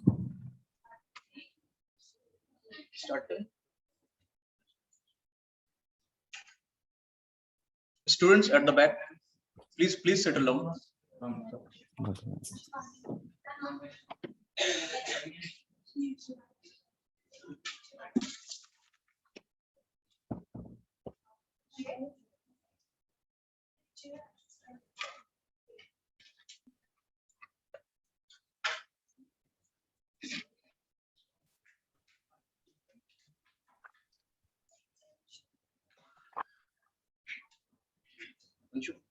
Anshu.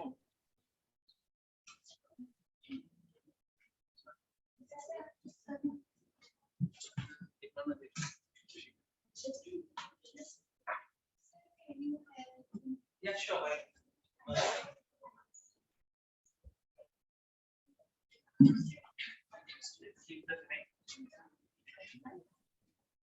I guess we should start.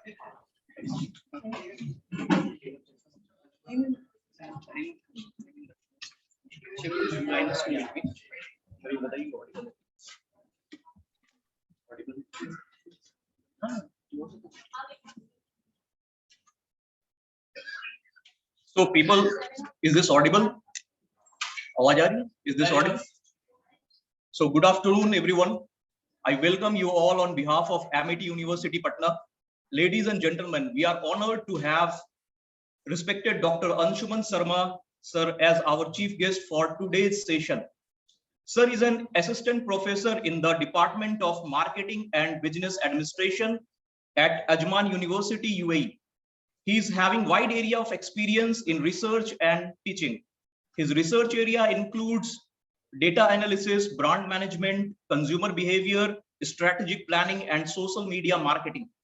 His various works have been published in many international reputed journals. With having so many years of experience, I'm sure his presence and suggestions will be useful for students and participants. Now I request our respected chief guest, sir, to kindly share words of wisdom. Over to you, sir. Thank you so much, Muhammad Yusuf. Thank you so much. Hi, everyone. Good afternoon. Namaskar, everyone. You know, when Professor Vivekanand Pandey, he's a very close friend of mine, when he asked me, to be the part of this August gathering, I was very happy, to be part of this conference and at least speak something about that. I was so busy, so I could not prepare any slides, but definitely, as Muhammad Yusuf said, definitely I'm going to talk something about that, and especially because this session is related with information technology. And when I saw the total number of presenters, majority of the people are presenting something related with applied part of information technology. So I'm just going to just brief very few information that I believe that will help lots of people who are trying to write research papers and trying to publish. So when we see, that what is happening in the current time, if you see the top 10 journals in the information system discipline, starting from International Journal of Information Management, MIS Quarterly, if you see the journals like, Journal of Big Data, Journal of Strategic Information System, IEEE Transaction, Information and Management. So the majority of journals, when we see that, we will find that there are two types of trends are there in high impact publishing. Either people are publishing papers, those are hardcore information technology related papers, starting from automation and visualization, and mostly people are working on Internet of the Things, robotics processing, digital, printing, kind of 3D and 4D. People are working on distributed infrastructure like cloud computing kind of thing. People are working on next generation computing. People are working on machine learning and some other kind of nanotechnology related issues. But the technical problem with hardcore area is that you need a very strong infrastructure and you need enterprise support. So that is in academia, especially in the Indian setup, is not that is easily available. The second part, that if you see that majority of papers, I can say confidently at least 40% plus papers are coming, those are coming from applied information technology part. And one of the most important, the development in last 3 years, people are working a lot and publishing very comfortably with artificial intelligence and application of artificial intelligence in various disciplines. Of course, most of readings are a part of management related issues, because as Mohammad Yusuf said, that I'm basically a professor of marketing, and mostly my work is related with the business. But you can see this application of artificial intelligence and Internet of the Thing is so broadly used in almost every discipline, not only in management, not only in marketing, even in different types of discipline, starting from medicine, pharmacy, and many other parts. So that is the one thing that people can publish very nicely when they are going to work with artificial intelligence kind of thing. The second one, people are working on cybersecurity, people are working on a data management, people are working on a privacy enhanced computing. So that is another very good area where if anyone is interested to work, they can work on cybersecurity, because that is a growing problem people are facing now. Data management is another very important thing, because when we see this Internet of the Thing and when we see the future connectivity issues like 5G, so when people are working on this, the next issue they are going to face is the data management issue. So data management is really going to bring lots of things. So if anyone is interested to publish any high impact publishing, then this is the area where they can work on. Why I'm saying high impact publishing? If you see the trend in last 5 years, just go back before 2015, hardly people were speaking about publication. Publication was a choice for them. It was not a compulsion for them, majority of the people. Now, in any reasonable good university, publication is no more choice. It is compulsion. If you want to continue and you want to get promoted and you want to have some better, place in a university system, you have to publish. There is no choice. Now we are talking about publication. 5 years back, publication was a choice. Now publication is a compulsion. And believe me, another 5 years, you need to have citation. Publication is no more going to help you after 5 years. Even today, in any reasonable good university, they don't count about your number of publication. You may have dozens of publication in ABDC B and below B, like C and below, like a Q4, Q3 kind of thing. But in a real world, if you see any top tier journal publication, they don't like to cite your work, anything that is Q2 and below. If you are citing something, reviewers will tell you delete these things. It's not required, because they say it's less credible, because the peer review system and other things are not that strong that they are looking for. So if you are looking for a citation, then you have to publish in a top tier journal. And citation is a must after 5 years. Even it's a must in many institutions, but in another down the line 5 years, you will see the trend that everyone is demanding for citation. And citation is only possible when you are either publishing in a top tier journal, or you are working on a topic that is required, like lots of people are interested to read. Like for example, now if you ask me, anyone is interested in IT application related publication, work on metaverse.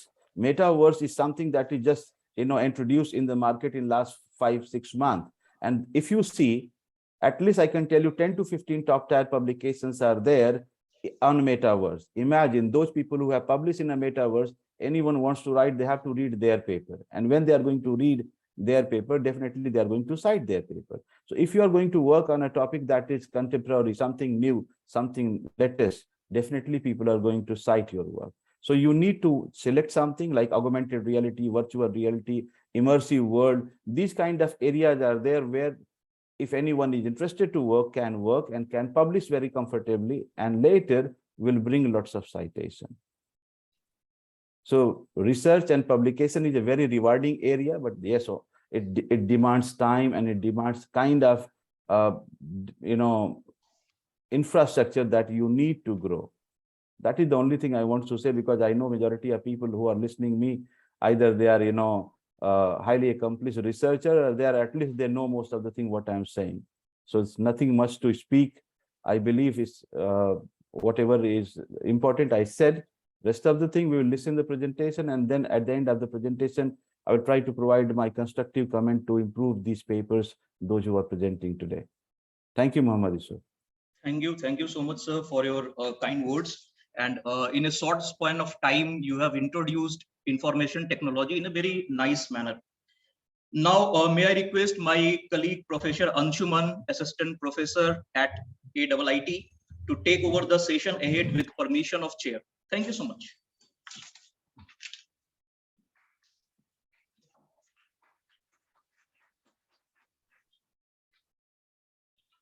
Thank you, Professor Saurabh Sambhav.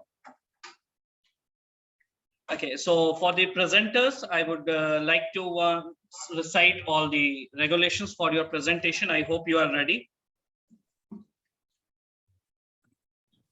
So I just want to remind you the maximum time limit for the presentation will be of 7 minutes.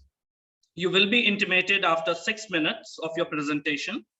Your presentation will be marked on 5 criteria: rationale of study, literature review, research methodology, conclusion, and similarity percentage or plagiarism.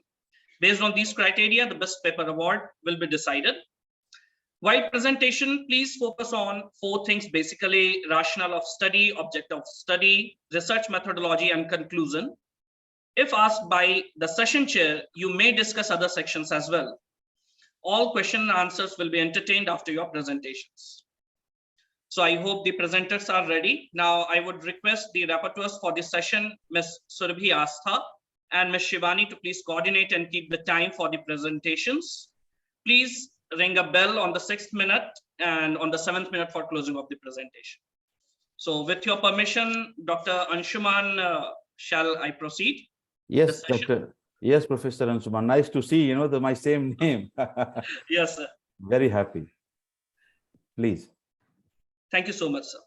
So for the first paper, I would like to call Pooja Kumari and Mr. Deepak Grover. Title of the paper. Sir, excuse me. Yes, sir. Sir, we need to go to the namaz or the prayer of the Jummah. So could you make our presentation for the first and second slot? It's awareness about cryptocurrency and adoption of digital payment platform. It's on the third on the list. Third and fourth slot. Fine. We'll take care of that, sir. Okay, thank you. Okay. Yes, to start with the presentations, number 1, title of the paper: Performance Enhancement of Content-Based Image Retrieval in Cloud Environment. I would like to call Ms. Pooja Kumari and Mr. Deepak Grover to present your paper.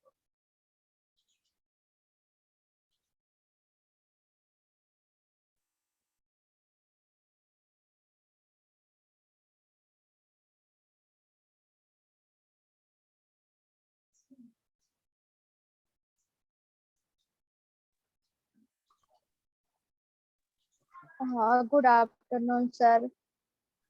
Good afternoon, Ms. Pooja. I can see you have started sharing your screen. Okay, Yes. You need to start it again. Right, it has a stopped. Yes, sir. Yes.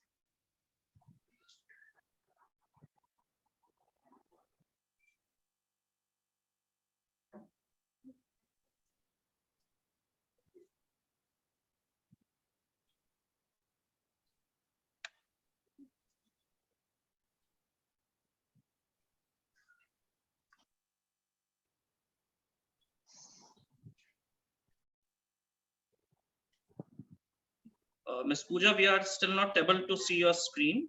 Okay, it has started once again. Yes, sir. Yeah, please.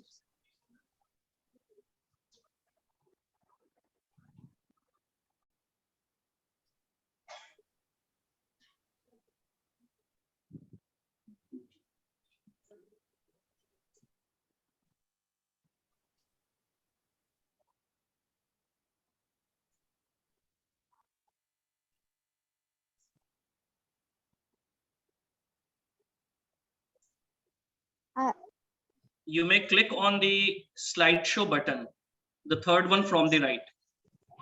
Sir, so are they show the slides? It is visible, but not very much clear. If you could just rotate the screen.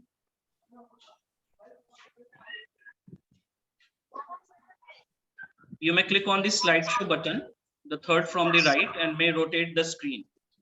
Then we will be able to clearly see the contents as well. So the screens are right.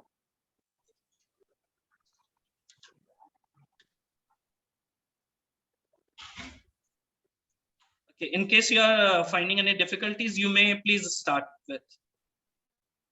Yeah, sir. Okay, yes. Shivani and Surabhi, please start the timer. Yes. Ms. Pooja, please continue. Okay, sir. Sir, today my presentation, my topic performance enhancement of content-based image retrieval in cloud environment. I am Pooja Kumari, research scholar, BPS Mahila Vishwavidyalaya, Kanpur, Kala. Supervisor Mr. Deepak Grover, sir, Assistant Professor, Department of CSC and editor, BPS Mahila Vishwavidyalaya, Kanpur, Kala. First, my abstract. Digital photography is used in a wide range of industry, including government, academia, and healthcare. Many of these collections have been digitized from earlier analogic art and photography collections and are now available to the general public. For content-based searching,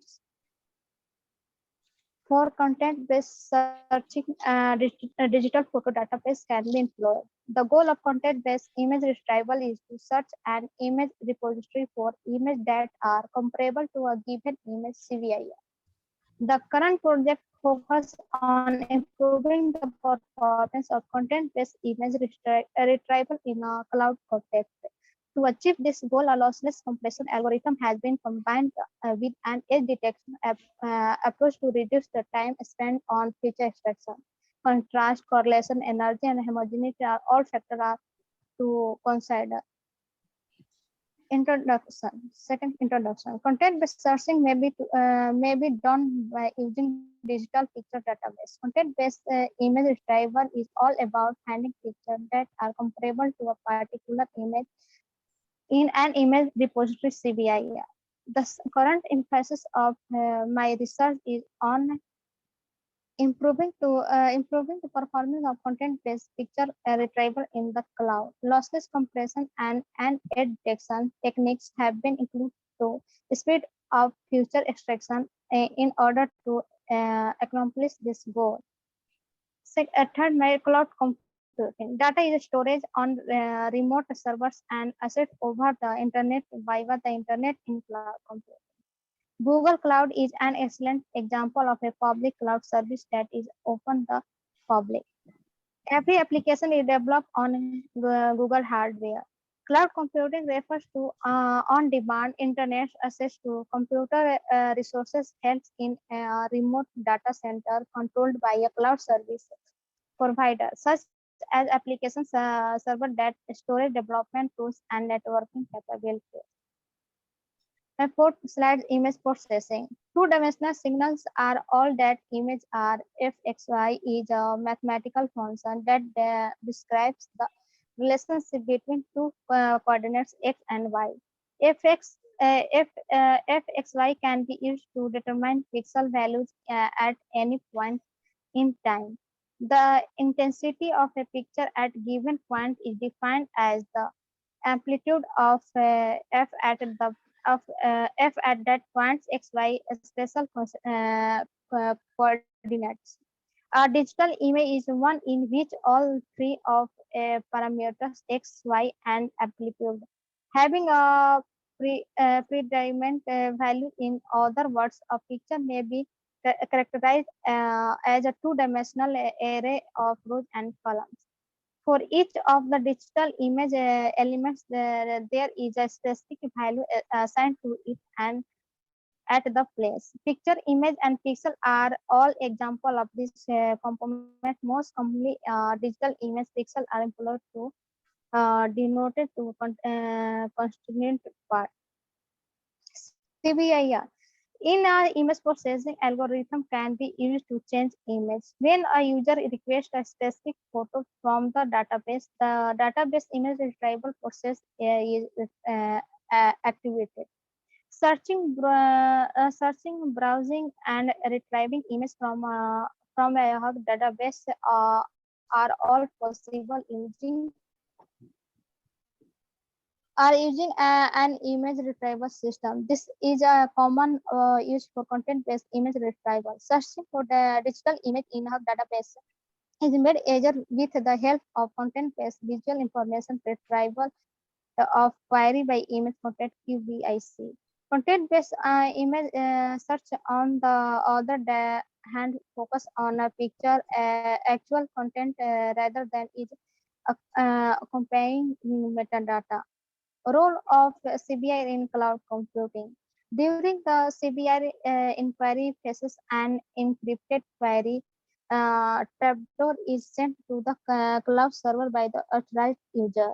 In this case, the cloud servers match the query image to the database photos and give an encrypted comparable image to the data users. A wide number of industry as digital photography, including the government, academia, and healthcare.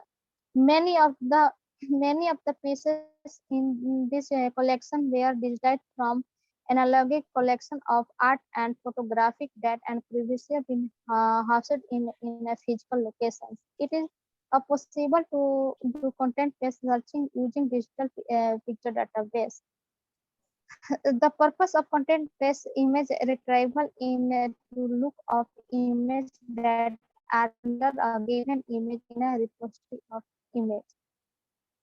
Scope of search. Research. Scope of research. A content-based retrieval system is used to process picture data, resulting in a graphical abstraction of the data content. Query operations are focused solely on this abstraction rather than the actual image. In a computer vision Ms. image Pooja, retrieval, IR last has minute has begun. Please wind up your presentation quickly. Okay, sir.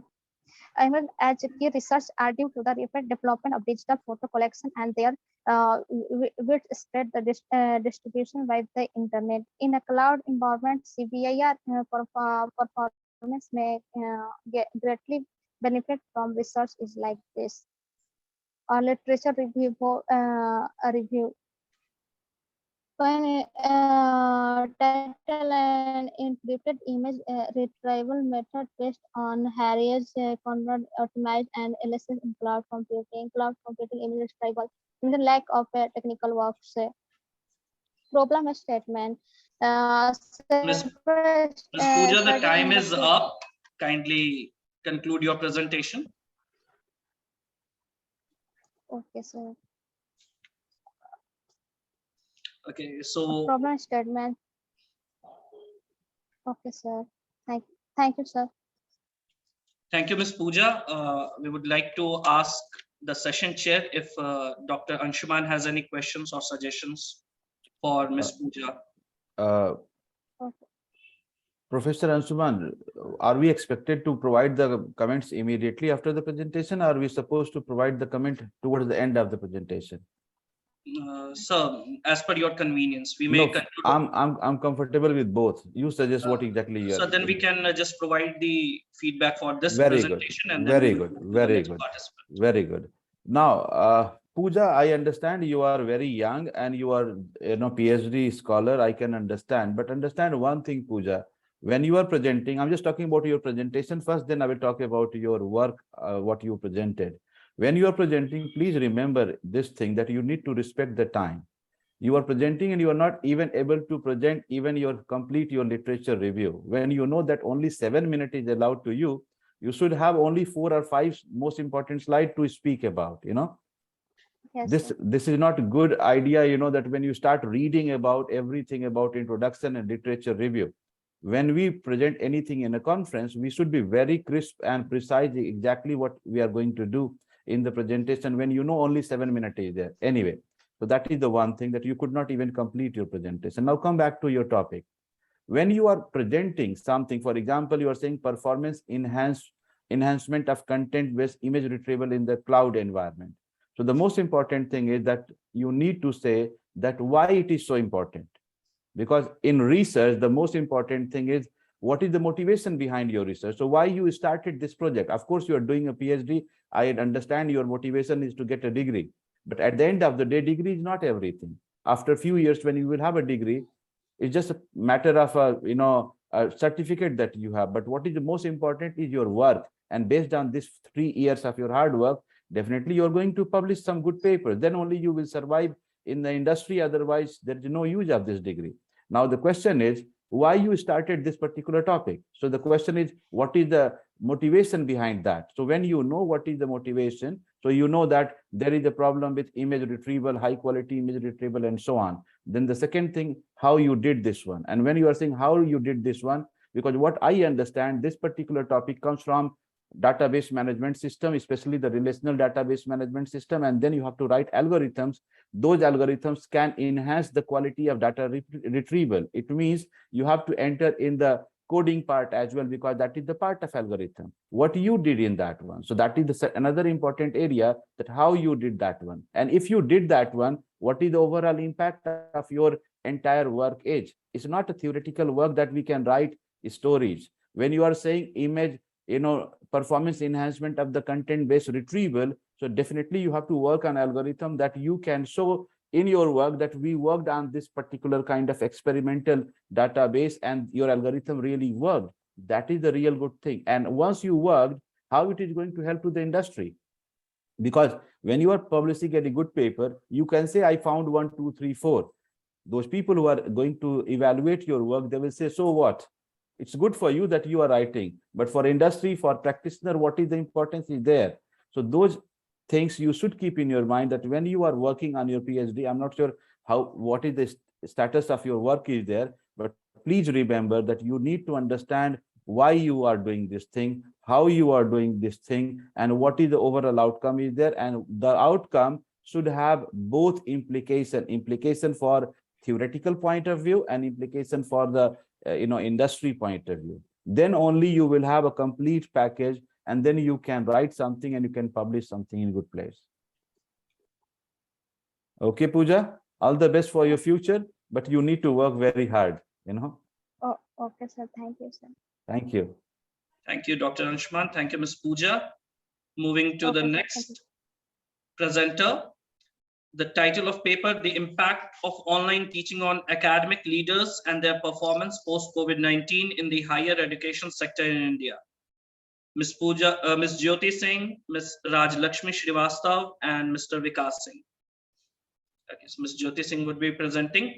Before Ms. Jyoti starts, I would like to mention presenter number 5, Ms. Anita and Dr. Sunita Rani. Please be ready with your presentation. The next will be yours. Shivani, please start the timer, and Ms. Jyoti, you may start your presentation. So my slide is visible? Yes. So sorry, sir.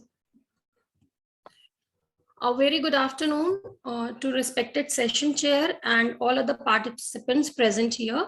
I'm Jyoti Singh, a research scholar, along with my co-author, Dr. Raj Lakshmi Srivastav ma'am and Dr. Vikas Singh sir, got this opportunity to present our paper on this platform.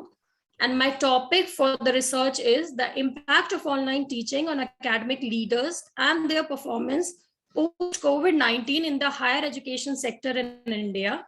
Sir, this entire paper is all about how an academic leaders, especially the faculties of higher education sector, got impacted by the online teaching transformation, especially after COVID-19. Now, as we all know that COVID-19 pandemic has a wreaking havoc on all the aspects of economy, due to which the lockdown was proclaimed on 25th March 2020. And as a result, especially the Indian education system has undergone a radical transformation, due to which the MHRD sets certain protocols.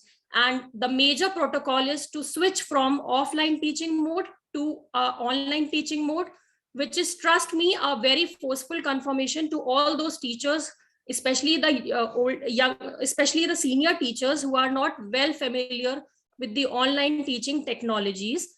But they faced a serious concern, and despite of having the greater resources and training opportunity, they were still influenced by the variety of variables. Hence, in this paper, we tried to cover certain factors that have a strong impact on those academic leaders in adopting this online teaching mode. If I talk about the objective of the research, basically 2 objectives has been considered in this paper. First one is whether or not the senior teachers are actually affected by their demographic trait in adaptation of online teaching. And the second one is the various challenges that an academic leaders are countering while handling this online teaching mode. Sir, if I talk about my literature review, especially the last 2 years, literature has been exhaustively reviewed and segregated. under 6 subtitles, in which the main focus is on the point number 5, which is the demographic attributes of a teacher. Rest, ICT, IT, adapting new normals, and year of revolution has also been considered in the literature review portion. Here I have given the hyperlink of the literature review. If you allow me, I can show it to you. No need. Otherwise, No need. Thank you, sir. So this is a conceptual framework which on the basis of which the entire paper has been worked on. But sir, due to the paucity of time, I cannot go in detail. Sorry. This is the hypothesis which we have framed. Basically, sir, the 6 hypothesis, null hypothesis has been framed to determine the relationship between all the demographic attributes of the teacher, which we have considered, like age, marital status, organization, then income of the teachers, and educational qualification of the teachers. This is the research methodology. Here I have used descriptive cum empirical research because the paper is entirely based on real life experience, and hence it is an empirical research. In measurement, I have taken 20 items for which the reliability statistics has been measured, and the Cronbach alpha value is 0.790, which should ideally be more than 0.7. So we've got this value. Then the entire research has been done on the faculties of higher education sector with the sample size of 327 faculties, and the data has been collected on basis of online questionnaire, which is based on 5-point Likert scale. Data analysis has been done by using IBM SPSS 25. If I talk about the research data analysis part, sir, here I have used 2 tests. First one is p-test, which is Levine's test, and the second one is ANOVA, which is Duncan multiple test. And here in this figure, you can see that the p-values, which is the significant value of all the demographic factors which we have taken in this paper, is related with the adaptation of online teaching mode.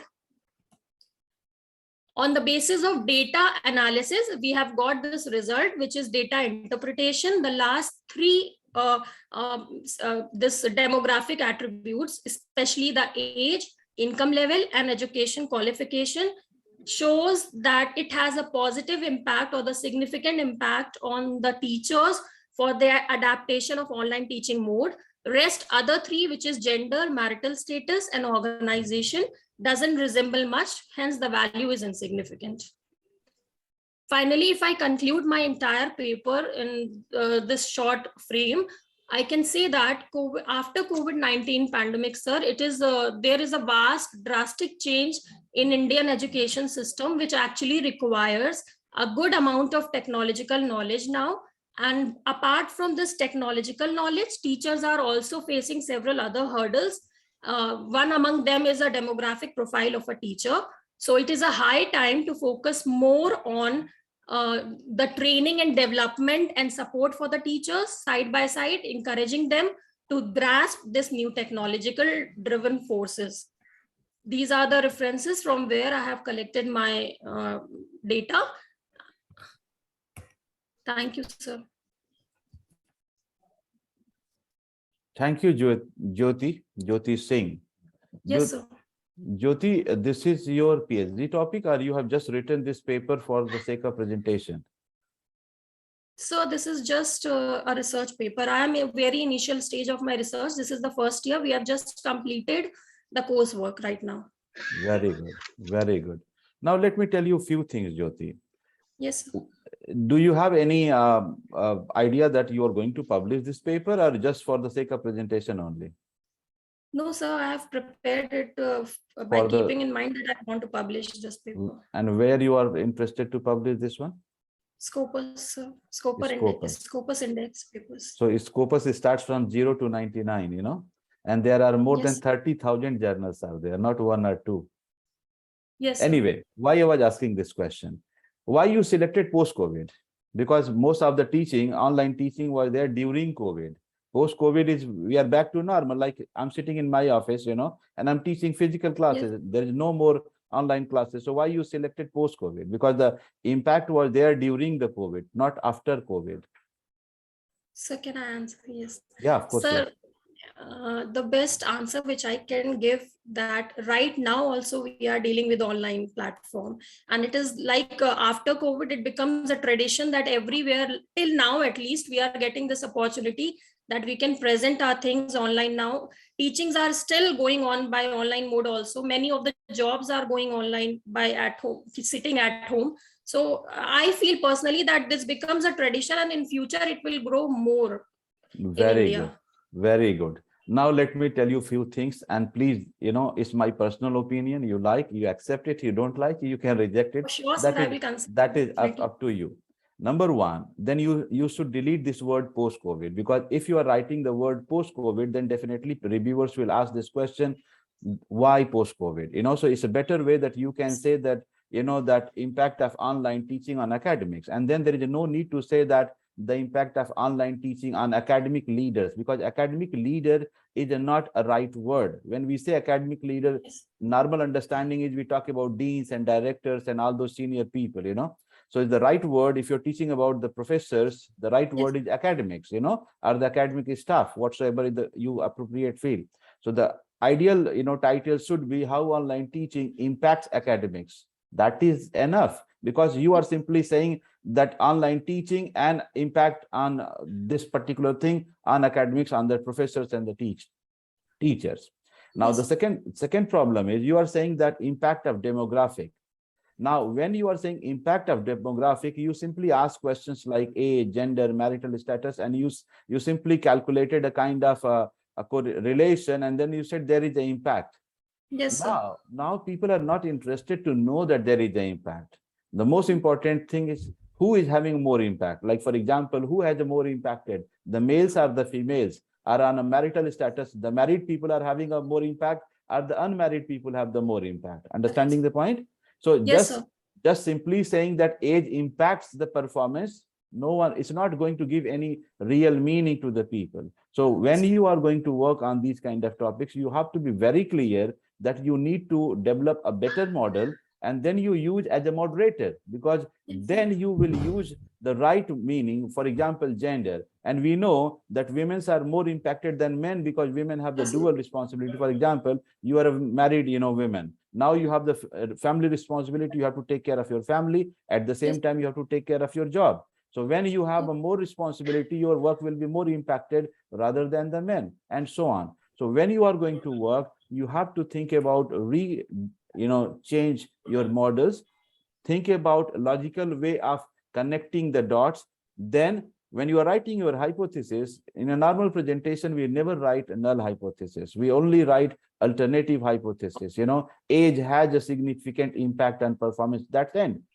The normal trend is like writing this one. And when you are presenting, saying significant, insignificant is not important. Write the technical value, the p value and the t value and so on. So at least those who are technically qualified people can see and understand what you are saying. So my understanding is this paper is not ready at all for any kind of publication, not even in the Q4. If you are really interested to publish, you have to rework on this entire model, find out something good. And my one more suggestion, you people are very young. Why you are targeting for Q4? My suggestion is start targeting with minimum Q2. Never target Q4. If you target Q4, you will not get Q4. This is the normal human psychology. Always think about something big. If you work for A, you will get B. If you work for B, you will get C. You are thinking about this anything lower, it's not going to give you anything. Work sincerely. Take a help of some senior people. When you are young, don't think that you can do everything your own. Always try to find out someone who has already published some paper, whom you know. Try to get a help. Quite possible that person is not going to write everything, but at least advice will be there. At least that person is going to read your work and can comment. Of course, you are in a learning phase. Learn and then write something good. In the early phases, if you can get help from some senior people, that is always a good thing. Yes, sir. Sir, I want to ask one thing. Yes, go ahead. Just because due to the paucity of time, we have not sufficient time for this presentation. I have not shown everything, but right now what you said, that I have to clarify that if income level is have a significant level, then what is the reason? Sir, in my paper, I have detailed everything. And in fact, I have shown the significant values and No, everything. no, Like I have understand. I understand, Yes. Jyoti. I'm not saying that you have not done, but my question is, you are saying income has a significant impact. Now, income Yes. is what? Income is high income, middle income, or low income? Yes, sir. Yes, sir. Which In detail. income? So you have to justify with a proper justification that higher income has an impact or a lower income. Yes, Your, sir. your research model is simply saying income has an impact. And believe me, it is a misleading information because income has a different labels. Which label has the Yes. impact, a lower or higher or a middle? And your research is not going to tell this fact. So you need Yes. to go back and change the analysis part, and for analysis, you need to collect the right data because you are saying income. Income is what? High, low, medium, what? Sir, I So will try to correct the paper and everything because that was the first paper which I have prepared. So very I good. And tried. think about targeting some big journals. When you Yes, sir. think about big, then you will get middle one. Thank you Thank so you, much. Jyoti. Thank you. Jyoti. Thank you. Thank you, Dr. Anshuman. Thank you, Ms. Jyoti Singh. Next, I would like to call for presentation Ms. Anita and Dr. Sunita Rani for paper number 5, a review of cloud computing. Sir, excuse me. Sir. I think Professor sir. Anshuman, these two people, Muhammad Yusuf, They have two pairs. requested, sir, they will No, be sir, presenting after this. No, sir, actually, Mohammad sir, Yusuf, be ready. You will be next after this presentation, right? So excuse me, sir. Actually, sir, we requested for the slot of slot 1 and slot 2. That's what we said. But I guess there was some miscommunication. Could you just make it the next 2 presentation of us? Okay, Miss Anita, would it be okay if you wait for this presentation? Do we have Miss Anita online? Okay, I can't get a reply. Okay, Mohammad Yusuf, please start your presentation for awareness about the cryptocurrency and empirical investigation. Thank you. Okay. Please start the timer. Sir, is my voice audible and the screen visible, sir? You are audible. The screen is still loading. Is it visible now? Not yet. Not yet.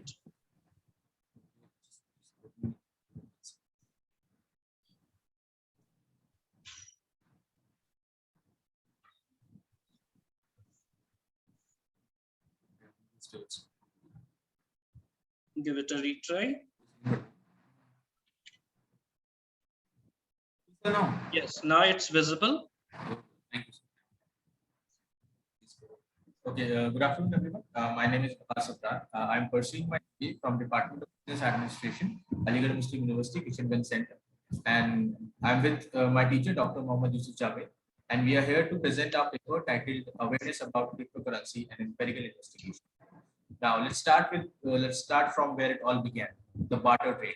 Barter trade was the first form of trading. People were trading their goods with goods of others. The next step is moving to gold as a reference commodity. Since using a perishable good as a reference commodity, in the 13th century, the concept of banknotes was introduced. The last step in development of currency is transition from banknotes to digital currency.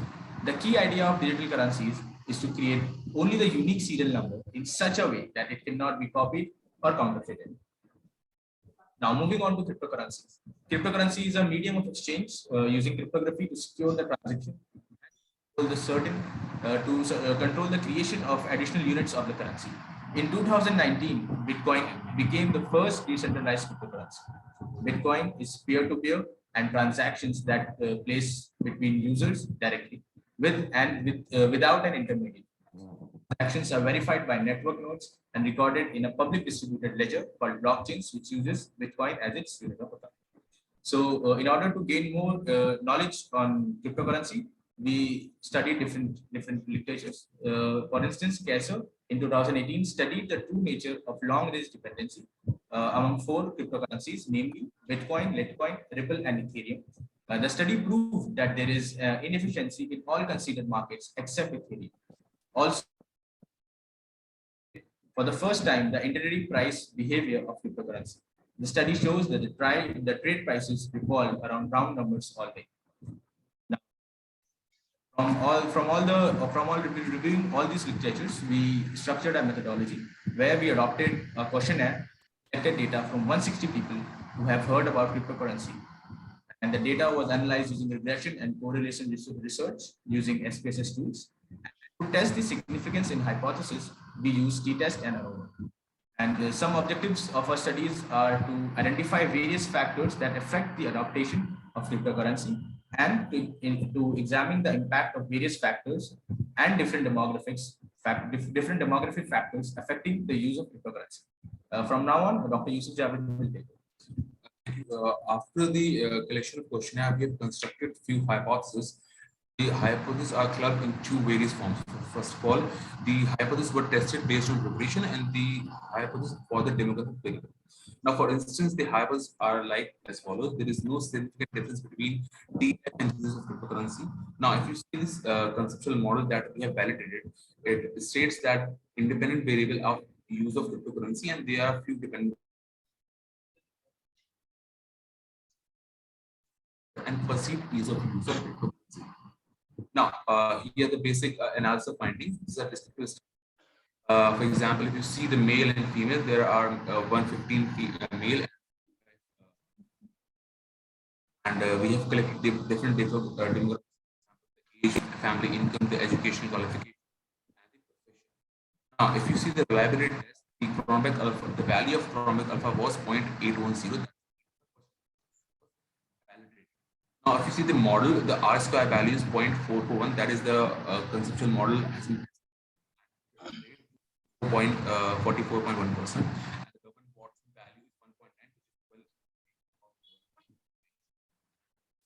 Significant. Now, the coefficients of regression analysis, you can see that. Mr. Waqas and Mr. Mohammed Yusuf, please check your microphone. The voice is not very clearly audible. There's a disturbance. Is it clear now, sir?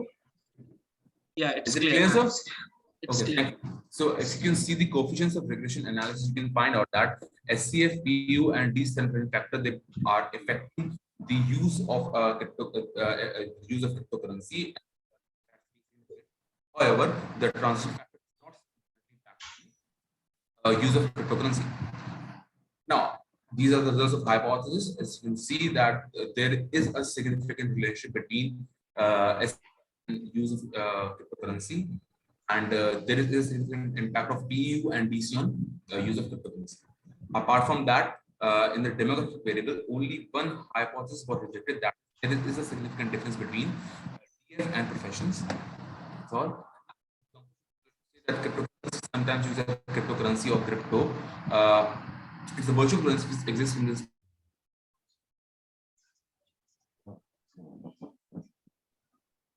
Currency was to make it as a medium of exchange, but it is not is using as the investment platform for different people. Since cryptocurrency market, which constitute the options financial market, are still in a systematic development of process towards the crypto money, are the development in the world in India about the cryptocurrencies. It was observed that their use and interest are. This research contributes to determine Indian cryptocurrency use attitude. The future research could describe the similarities and dissemination of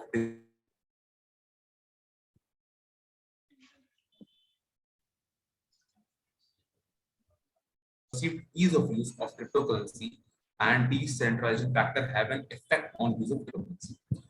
That's all from our side. This is the reference that we have. Last minute has begun. Please wind up your presentation in the next minute.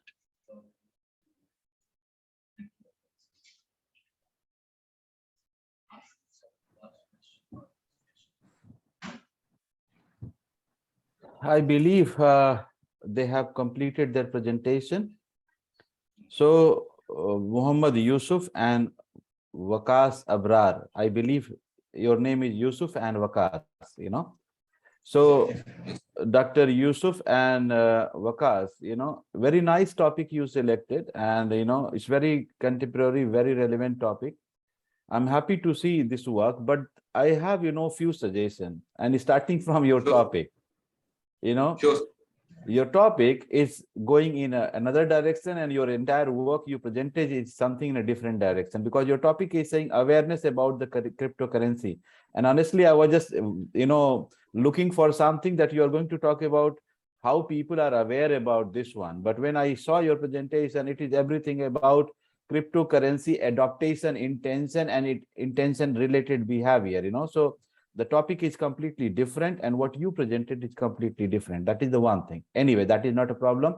You can change the topic later, because you're talking about adaptation intention of the cryptocurrency. That is the, the summary of your work is there. Yes, sir. Second thing, Yes, sir.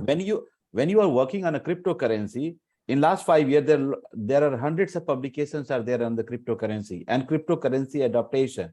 So when you are going to write anything on a cryptocurrency adaptation, then you have to be very careful that you have to use certain theories, starting from TAM, technology acceptance model, TAM 1, 2, 3, you taught, and all those. There are at least hundreds of theories are there. Without a proper theory, if you are going to write a paper, it will be rejected immediately.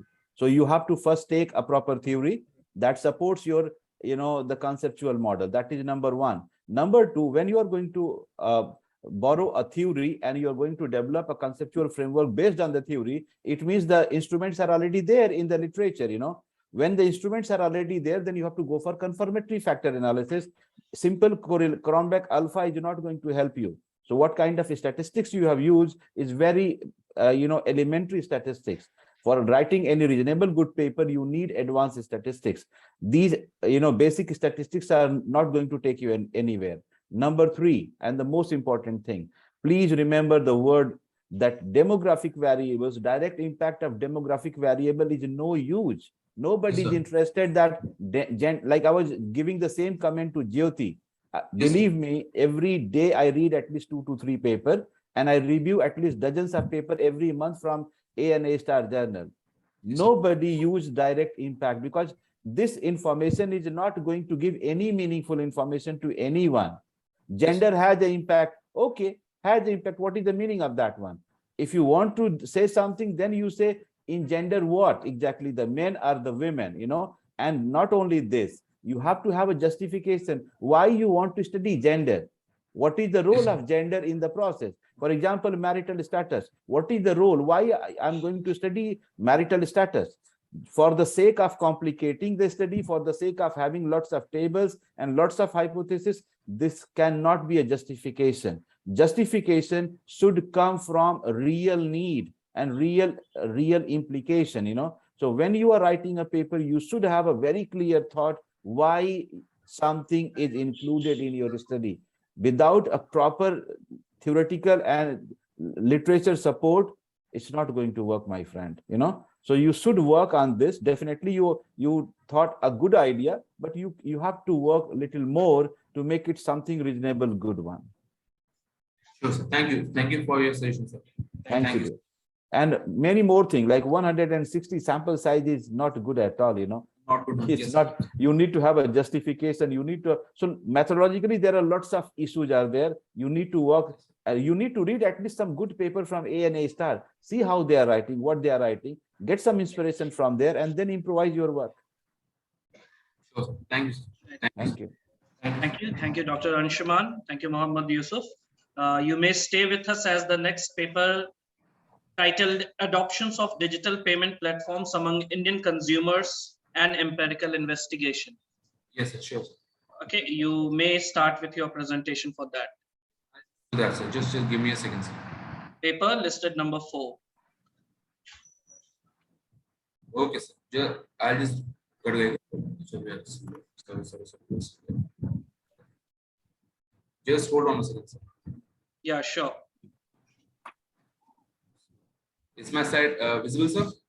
Yes, the screen is visible. You may start presentation. Thank you, sir. Start the timer. Sure, sir.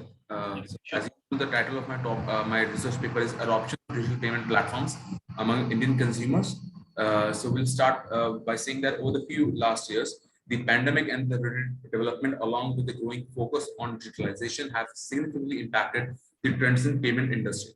Now, customers have widely used or adopted digital payments mode. usage in the both physical and e-commerce transaction. Now, India continues to witness the upsurge in digital payment platform, a trend that has continued from 2020 to 2022. UPI driver of driving factor behind the growth, and along with the credit cards and debit card. And as you all know, that Dubai has accepted our request for the UPI transactions from India to Dubai. Now, according to some articles that we've studied, for example, Lakshmi Rani examined the different community attitudes regarding the cashless. The findings show that the perceived utility, credit advantages, ease, and privacy, safety have influenced the community attitude towards a digital payment platform. Now, we see the objective of the study. The first one is to identify the various factors that affects the adoption of digital payment platform in India. The second one is to examine the impact of various factors affecting the use of digital payments.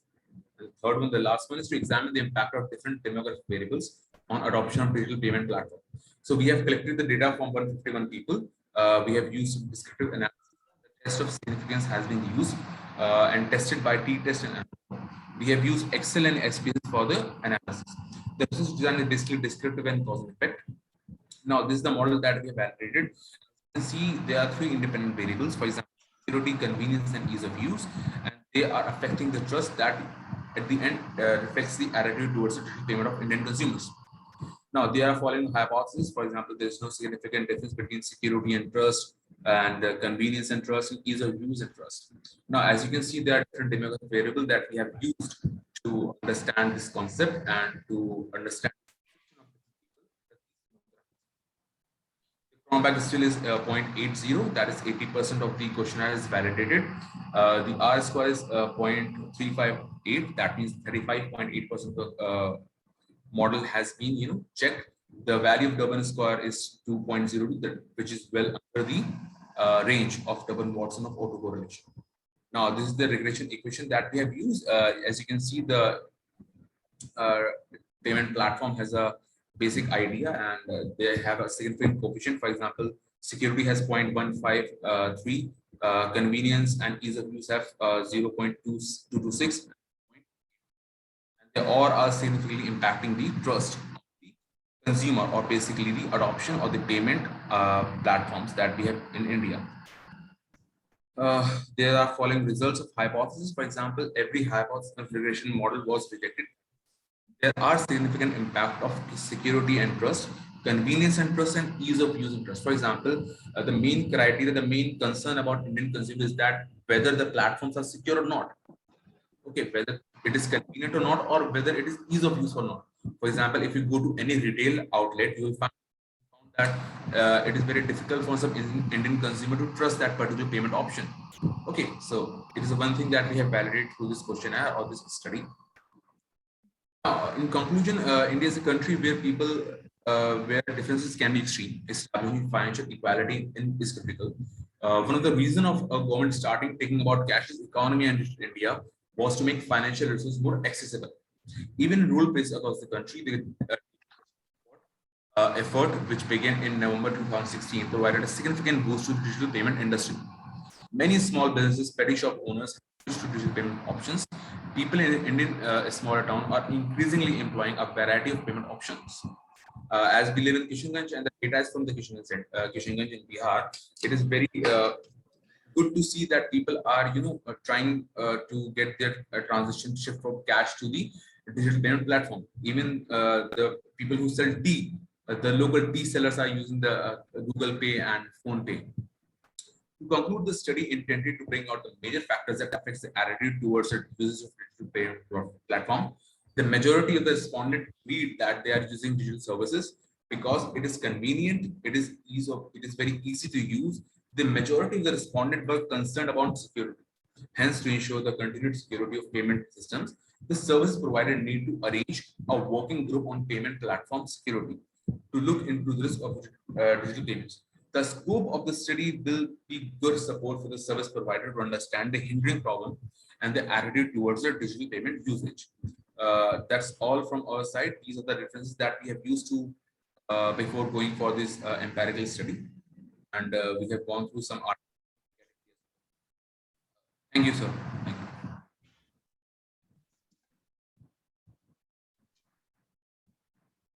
I know, sir, we should we should have the suggestion from the first slide to incorporate this one. But sir, I just want to say one thing, if you allow me to say.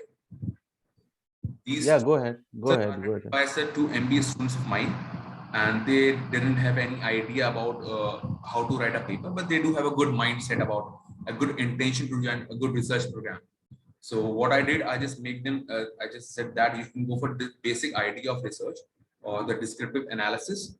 And then afterwards, we are planning to publish this research using structured equation modeling and try to modify this paper and target, as you say, Q2 and inshallah Q1. So if you have any suggestion, please go ahead. Very good. Mohammad Yusuf, I'm happy with this, but understand one thing, that when we are working on something, the most important thing is the conceptual development.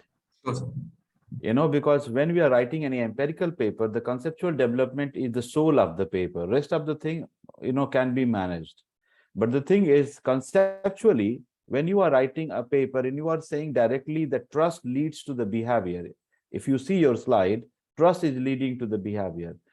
And you are saying adoption of digital payment. Basically, you have to be clear, like adoption is what? Adoption intention or adoption behavior, And in any case, whether it is adoption intention or adoption behavior, trust is basically an antecedent. Convenience is an antecedent. Convenience cannot create a trust, So conceptually, the model is wrong. I understand that it is a student work, that is okay. But as a supervisor, my friend, you are supervisor, I believe, So when you are supervisor, the responsibility rests on you, that you have to be, sure that what exactly they are doing. They are young kids, I can understand. But as a supervisor, it's our job to make sure that whatever they are doing right. So first thing, I am sorry, that I'm not offending anyone, and this is not my job, I'm not very established and a big professor. I'm just like you, the only thing is I'm also a learner, you are also a learner. The only difference is little bit, I'm a little bit ahead. Rest, there is nothing like that. And believe me, this is not my intention to offend any one of you. But if I'm just telling you, mashallah, everything is mumtaz, wallah, it will be haram for me. This is not the good idea. So if I'm saying something, I'm saying just because that this is the place where I'm sitting to tell you the truth. The rest of the thing, don't feel offended about this. But when you are writing anything, say for example, you are using regression in statistics, the most important thing is we need to understand what kind of analysis you are doing. If you are writing this one, the ideal topic should be factors of affecting adoption intention. Job is done. You can have 5-6 factors, have one factor that is adoption intention, run a multiple regression, job is done. But your conceptual model is saying layer one, trust, and then this is the ideal condition for structural equation modeling. In that situation, if you are using regression, it is a wrong choice. And in a first go, it is completely neglected, rejected kind of thing, So when you are writing something, make sure that for every single thing, there is the right tools are available. You have to use the right tools. So tool wise, there is a problem. You already said that there is a problem. No need to talk about that. The second thing is conceptual development. Your conceptual development is also having a problem because trust directly cannot lead to a behavior, Trust supported by something, trust will lead to intention, and intention will lead to behavior. There are dozens of theories are there, starting from theory of reasoned action, theory of planned behavior, Go back and read those theories. Arjun has given this theory of planned behavior in 1991, 32 years back, 31 years back. Read about that, because whenever we talk about adoption, without theory of planned behavior and reasoned action, your paper cannot be completed, Reading is a must. Without a good reading, we cannot write a good paper, my friend. Absolutely. Okay. Thank you and of course, you need to work on sample size also. 150 is too easy. Especially when you are coming from India, 1.4 billion people, and you say, 150, nobody will accept this one. Yes, it's not okay. Thank you, my friend. Thank you so much. Thank you so much. Thank you. And Shwanji, in case I can come in between for a minute. Sir, Yeah. Raj, after a very long time. Yes, sir. So long, you know. I'm listening to the person speaking research methodology, tools, and everything.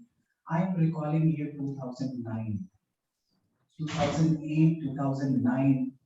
Once Anshumanji used to teach we all the teachers at Sherwood, all these things.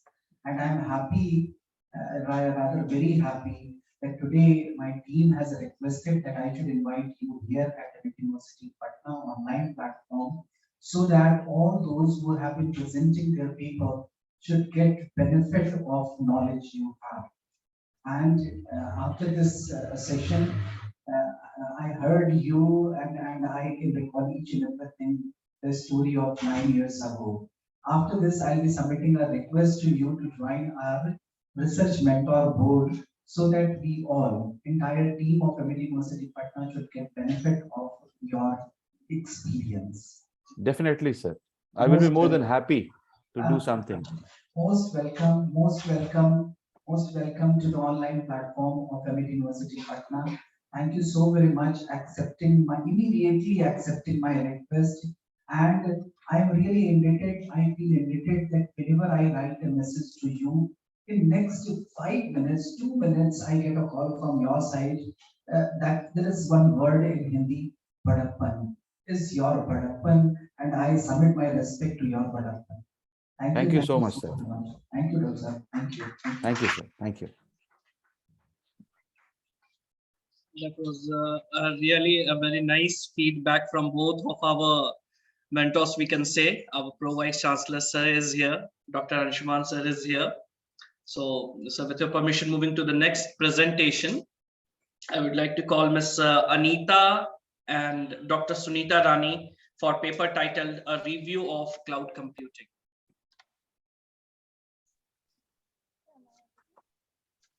Ms. Anita.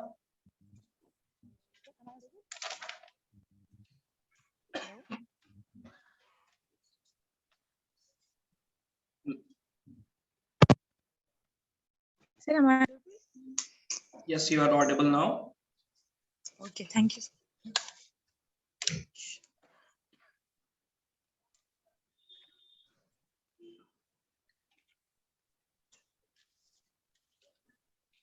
Please start sharing your screen as well. Okay, it's visible. Yeah, okay, thank you, sir. Shivani, please start. Good afternoon. Yeah, okay, sir.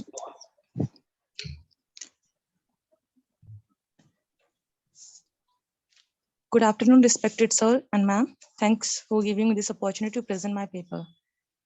The title of my paper is Review of Cloud Computing. What is cloud? The cloud refers to the server that are accessed over the internet and the software and the database that run on those servers. Cloud servers are located in data centers all over the world, and the cloud computing, the delivery of different services through the internet, which includes tools and applications like storage, server, database, networking, and software. Just a second, sir.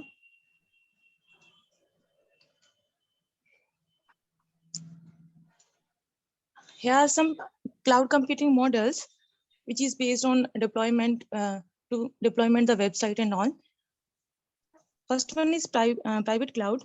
Private cloud operated as per use model administered by the third party. Public cloud is owned, managed, and operated by the business, university, government organization, etc. Some example of public cloud is Microsoft Azure, EC2, and Google Cloud and IBM Blue Clouds. And second one is private cloud.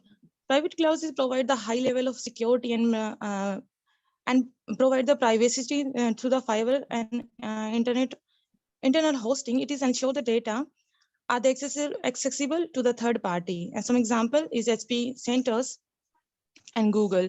Hybrid cloud is the combination of both private and public. The main aim to combine these private and public cloud is to find automated and well-managed computing over the computing environment. And the example who provide the hybrid cloud services is Amazon and Google, Cisco, and NetApp. Here are some cloud services model also. Communication as a service proposal as a service and infrastructure as a service. If we talk about the infrastructure as a service, it allows the customer and to outsource their IT infrastructure such as services, network, processing, storage, and virtual and other resources using the pay-as-per model. And the SaaS is known as on-demand software. It is a software distribution model which is serviced on the hosted by the cloud services provider.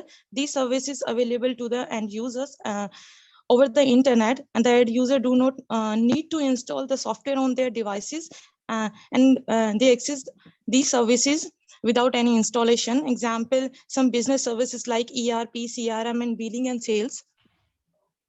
And the need and motivation of my research, I focused on as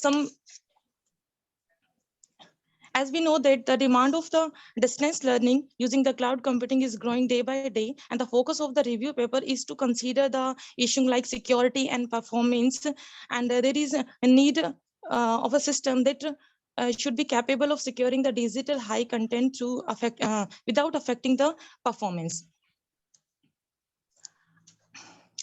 Literature review, I consider some research paper which is based on the cloud computing. They use the same methodology based on the firewall and security, and they also focused on the security as well as cryptography, cryptographic technique like AES and data encryption standard, which is consider, and they consider the part numbers 1 up to 1024.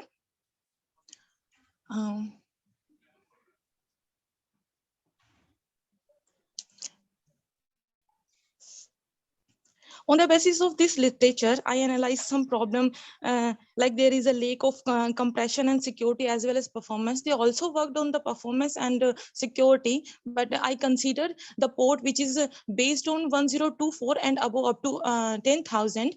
So I consider this problem which is mainly based on security, performance, and the compression technique I'm going to use. And the objective I considered. And the role of computing in the distance learning, I focus in the security, compression, and performance enhancement using the data encryption mechanism, which is based on customized. I design an algorithm using the client and server side modules.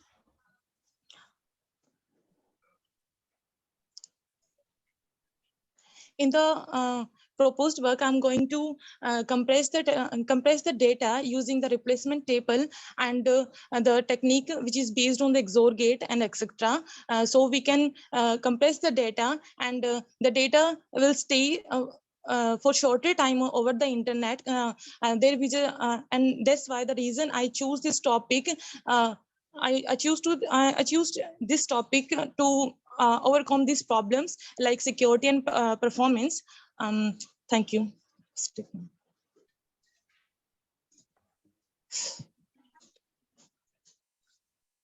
Thank you, Anita.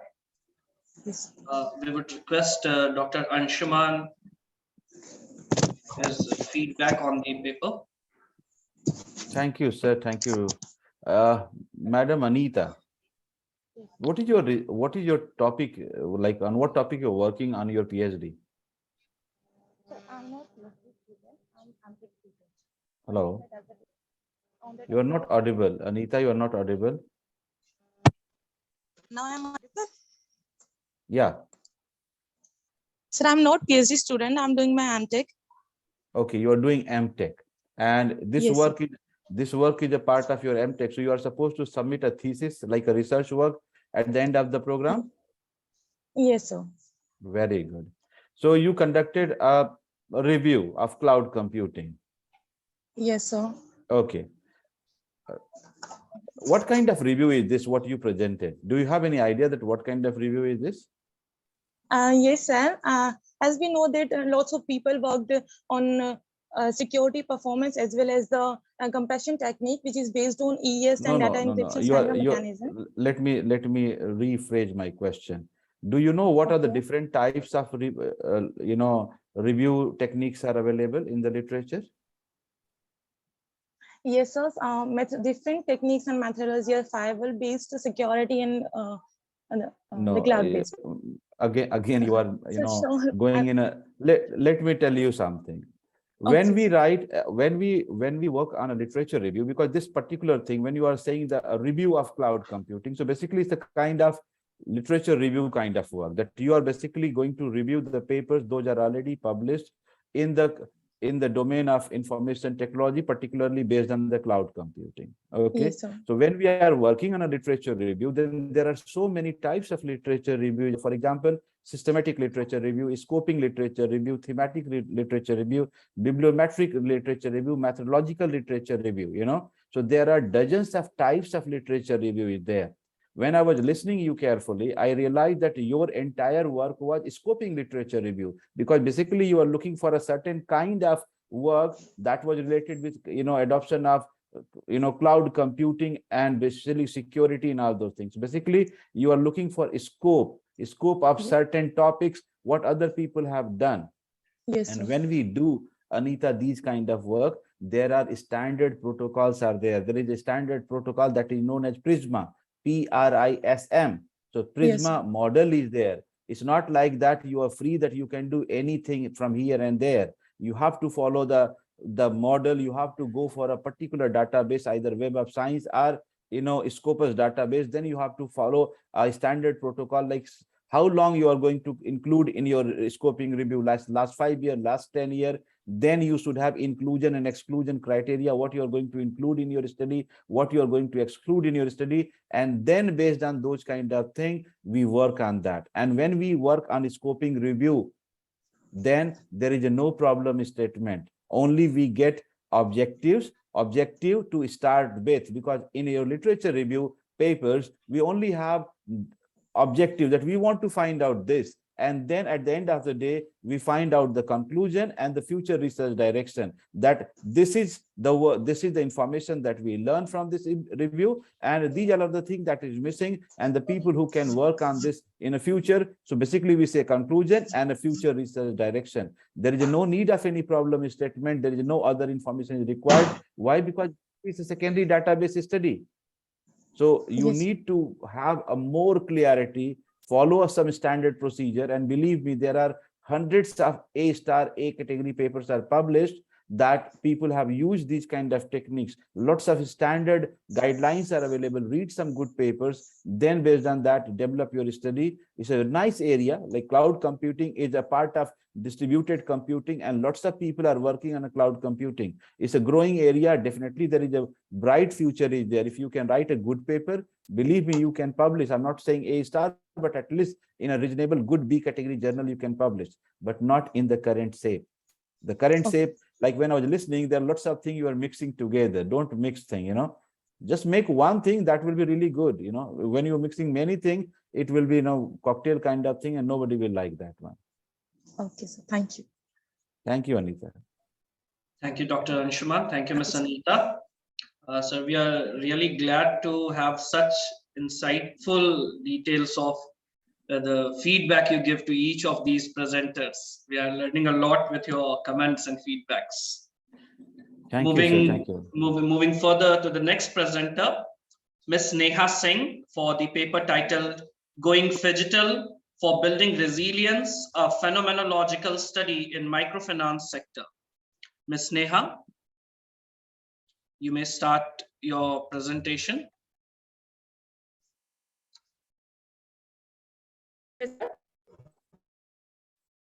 Yes, the screen is loading. The voice is still not clear. Ms. Neha, if you can speak. Is the screen visible, sir? Not yet. It's still loading. Okay, yes, now it's visible, Neha. You may start your presentation. Surabhi, please start the timer. So very good afternoon to everyone. My name is Neha. I'm a research scholar at CIBMIT School of Business, and the topic I'm presenting today is Going Phygital for Building Resilience, a phenomenological study in micro.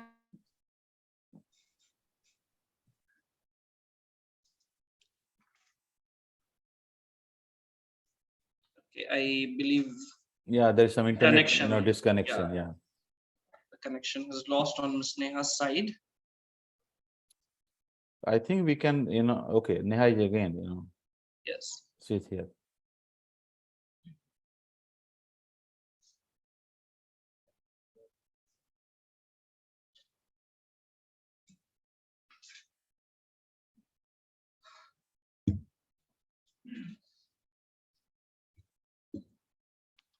Ms. Neha, if you can hear us, we are still not able to see your screen.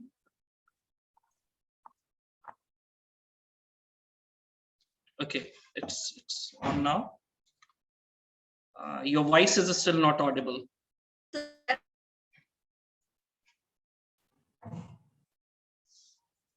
Is it okay now? I believe the connection is not very strong. The internet connection, you need to rectify it. The voice is not very clear.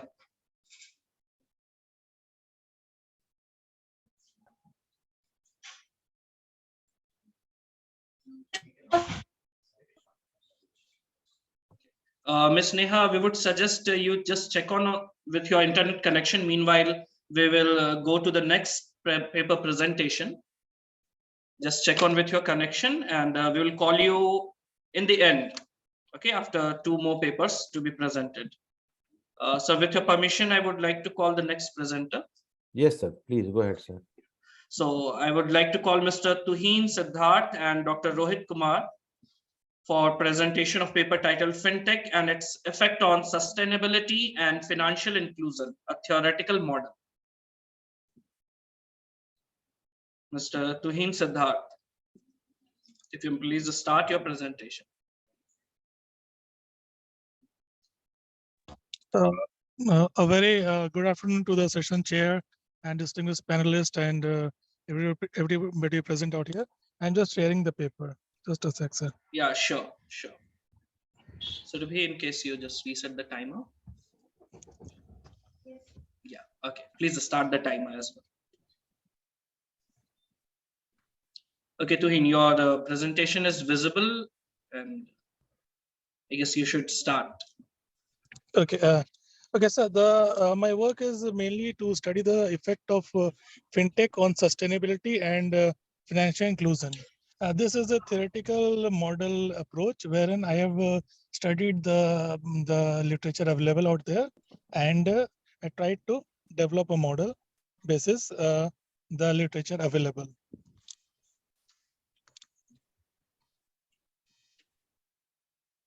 So the basic idea of the paper is that financial inclusion. What I found out with my literature review is that fintech creates an impact on financial inclusion and on sustainability, and that is what has been studied in this paper. So can I move to the next slide? So these are basic introductions to different terms like fintech, sustainability, and inclusion. Fintech is basically amalgamation of finance and technology, whereas inclusion is the idea of providing basic financial services to everybody down the line. And sustainability is defined by the sustainability goals set out by UN, and this is the basic introduction. So post this. So here, the one gap that I have identified was that there is a lack of research combining all the 3 fields together. That is, there has been papers in fintech, there's been papers in sustainability and inclusion, but there are still very few papers that link all these 3 together to develop a model and understand their relationship between the 3 important objects. So what I have done here is that I have used this as a base of my work, and this is also a part of my PhD work out here. And so next page. So here I have taken the basic time model, and which already has the standard variables of perceived usefulness and ease of use. And these PU and PU affects the attitude towards the acceptance, which later affects the intention to use actual use of a technology. So next page. The 2 basic variables that were available were perceived usefulness and perceived ease of use. Also, the the literature review that I did, where here I found out that a very important perceived risk variable is also available. Even if a technology is useful, it is easy to use, but if it doesn't provide security and safety in its usage, then its adoption is not very likely to be adopted by the client, by the user. So next slide. So basis the literature review, this is the framework that I have developed. The literature review suggested that there is a positive relation between fintech and sustainability. Fintech largely has supported sustainable finance, and both in its liability leg side also, like by increasing the number of accounts, the liability, the basic transaction needs and the account needs. And on the credit side also, through microfinancing, fintech has been enabler to increase penetration into both of these legs. Also, sir, I would add that fintech by nature is not always disruptive. There are times when fintech is a disruptive technology. There are times when it complements the existing technology. But in both ways, it has shown that there is a positive attitude towards it is positively affecting sustainability. So next slide. Also, sir, fintech has positively affected the financial inclusion part. There have been fintech firms that have increased the reach of a traditional banking platform, and here we have observed that fintech has positively affected the financial inclusion. So next slide. Similarly, sir, financial inclusion has always a positive impact on sustainability. When it comes to sustainable finance, traditionally it has been found out that fintech has been a big time enabler into these things. And sir, in different countries also, India, Africa, Kenya, Vietnam, China, papers that I've studied have suggested that financial inclusion and sustainability go hand in hand.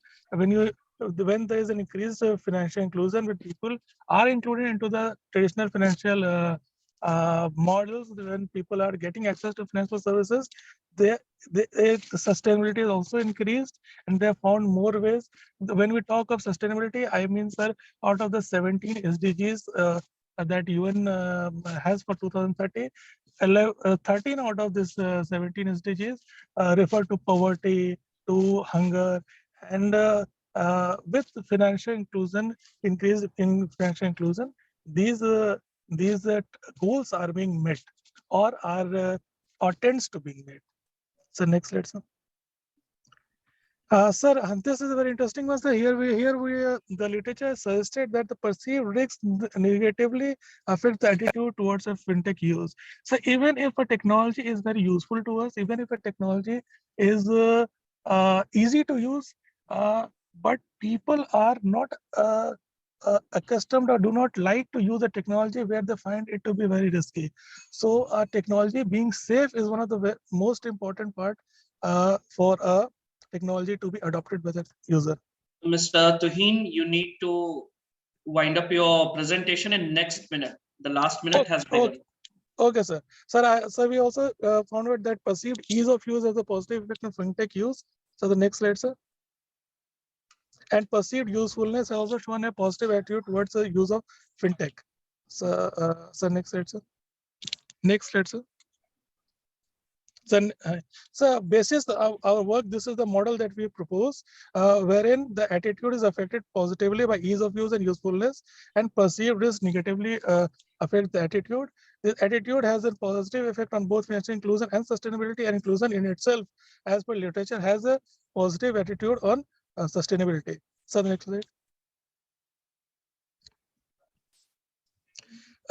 Sir, here we have concluded that fintech has a major impact on both sustainability and financial inclusion, and fintech collaborating with different industries can be a major enabler. So next page. Sir, this work Mr. Tuhin, the time is just up.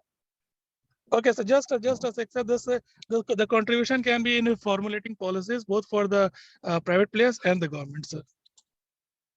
That's all. That's all from my side. Okay, over to Dr. Anshuman, sir. Thank you so much, sir. Tuheen, Sir, what is the level of your work? Like you are in year 1, year 2, or you are about to complete your work? What is the status of your work? sir, I'm at the middle of my PhD work, sir. Okay. Sir. Very good. Tuheen, your topic is very interesting, you know. Thank you, sir. But the problem Sir. is, you know, that I was expecting something else in your presentation. When you said a theoretical model, you know, the moment you are writing this topic, you know, anyone who is expecting something will expect that you are bringing something from your extensive literature review, because the theoretical model that we develop is a part of the literature review chapter, and generally the literature review chapter is, you know, the end result is extensive literature review. But when I was listening to your presentation, I realized that you simply adopted a model that is given by Venkatesh somewhere in 1990s, a TAM, you know, the technological acceptance model, perceived ease of use, perceived usefulness, and some, you know, other one factor leading to intention. Intention leads to behavior. So if anyone will see this model, believe me, this model is so widely used that if you just put TAM on the Google, you will find at least 30 to 40,000 research papers, not less than that. And then TAM was extended to TAM 1, TAM 2, TAM 3, TAM extended. Then people changed TAM into UTaught, UTaught 1, UTaught 2, UTaught 3, then UTaught extended, UTaught revised. These models are so extensively used in a various discipline that there is nothing new in terms of anyone is interested to see.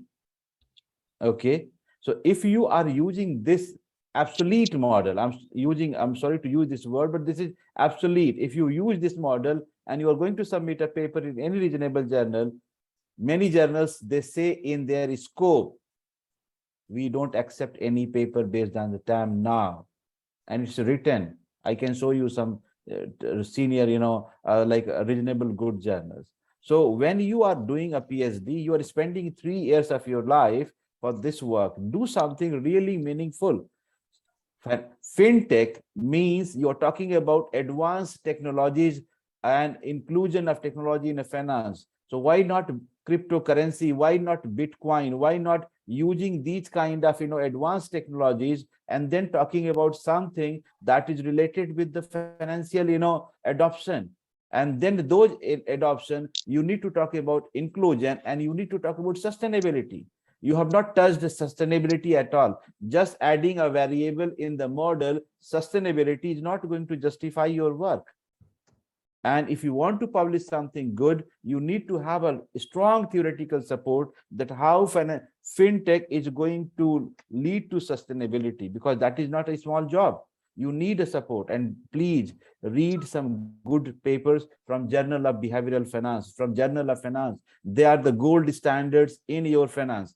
Though it's not my area, finance is not my area. I never worked in a finance, but I have lots of professors, and we used to have some informal discussion when they work on certain topic. I know that Financial Letter is very good journal.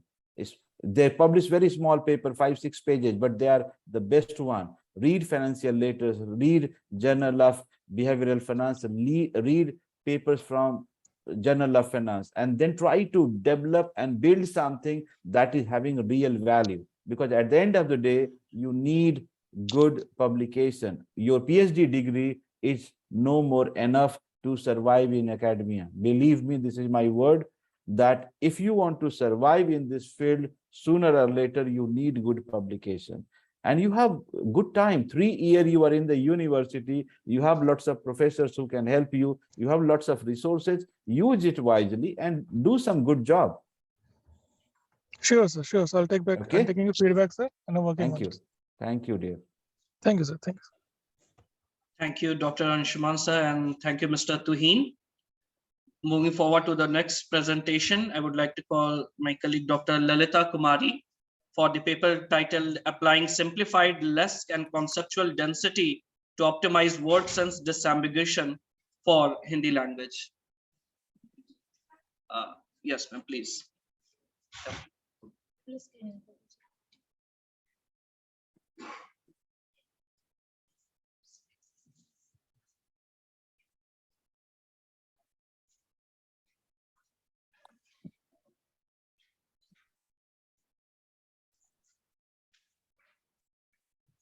ठीक है.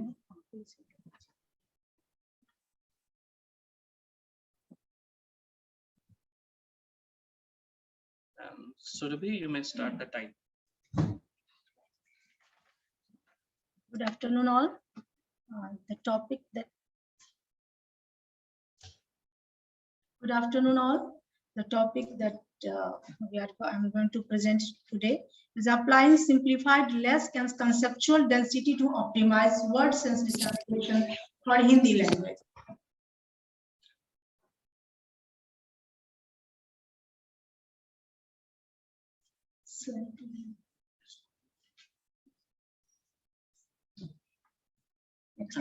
Okay.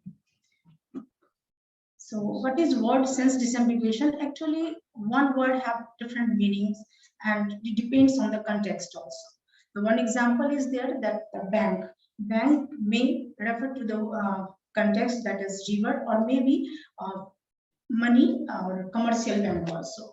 So one word may have a different meaning and depends on the context.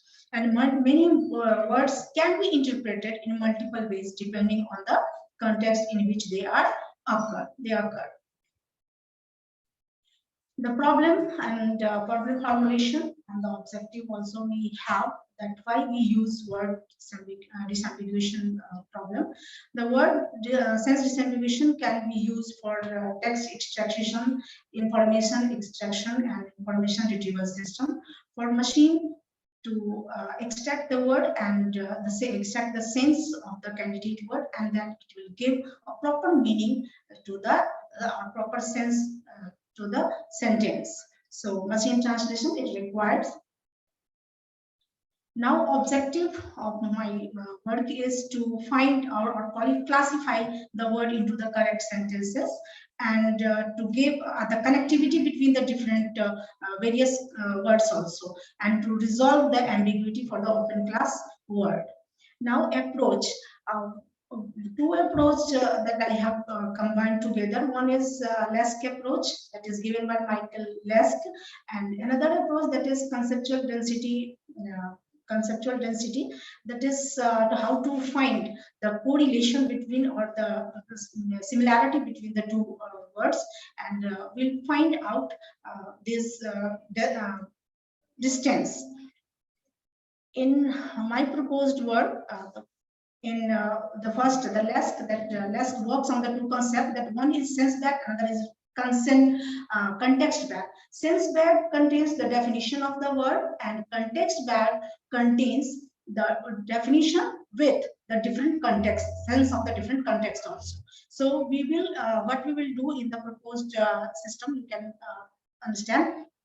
First of all, the text will be taken from the any text, any document will be there. Then in pre-processing, there is tokenizer, stop removal, and stemming. What is tokenizer? Tokenizer is simply to token the word, or you can say the chunk of the word will be taken, and then in a POS form, parts of a speech form. And stop removal we will apply on that. Word removal, stop removal means the suffix and infix of the word that will be removed in the stemming part. And a stop word, like suppose I'm saying that my name is Dr. Lalita, so it doesn't mean that in the doctor we write full stop symbol. Doesn't mean that the word ends here. So that type of thing we will do. The pre-processing will be done, and that part of the input will be given to the system.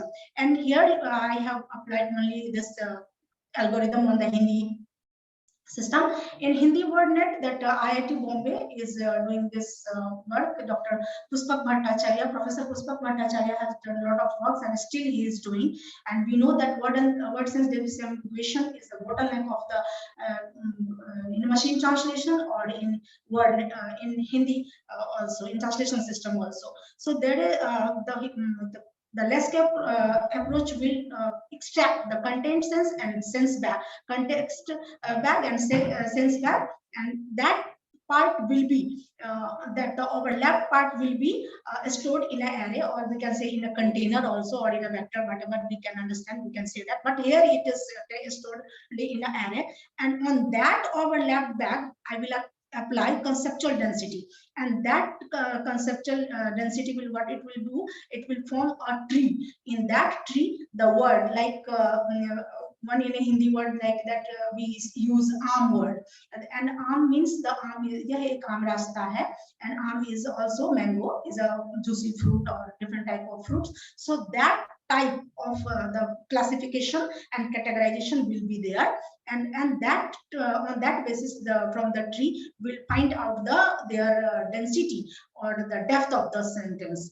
and on that I'll apply bilingual evaluation under study to find the score. Actually, the score will be generated in the conceptual density, and that on that score I will again apply to get the actual result or the correct result, and finally we get the output. Here one example is there like a hyponymy. Hyponymy is nothing like that. If I say the chair and sofa and table or bed, so these are from the class furniture, so that is hyponymy. And the gloss is there. Gloss store the information like a place that serves the living quarter of one or more families in backyard, veranda, study, guest room, something like that. The proposed algorithm that I have discussed that already will take our data, and for the removal of words I have used NLTK, that is Natural Language Toolkit in Python library. It is available. This is the performance evaluation. If I use less algorithm, then it will give only the 58.9%, and the conceptual density 51%, and the proposed algorithm by combining these two we get better result. Conclusion is this, that we can use deep learning or in future or fuzzy system also to find out the word sense disambiguation solution. And then another thing, that if we use on a domain specific data, then we'll get a better result, because like a sports, politics, social data and political data, and only on that particular data if we work, then it will give a better result. Thank you. Thank you, sir.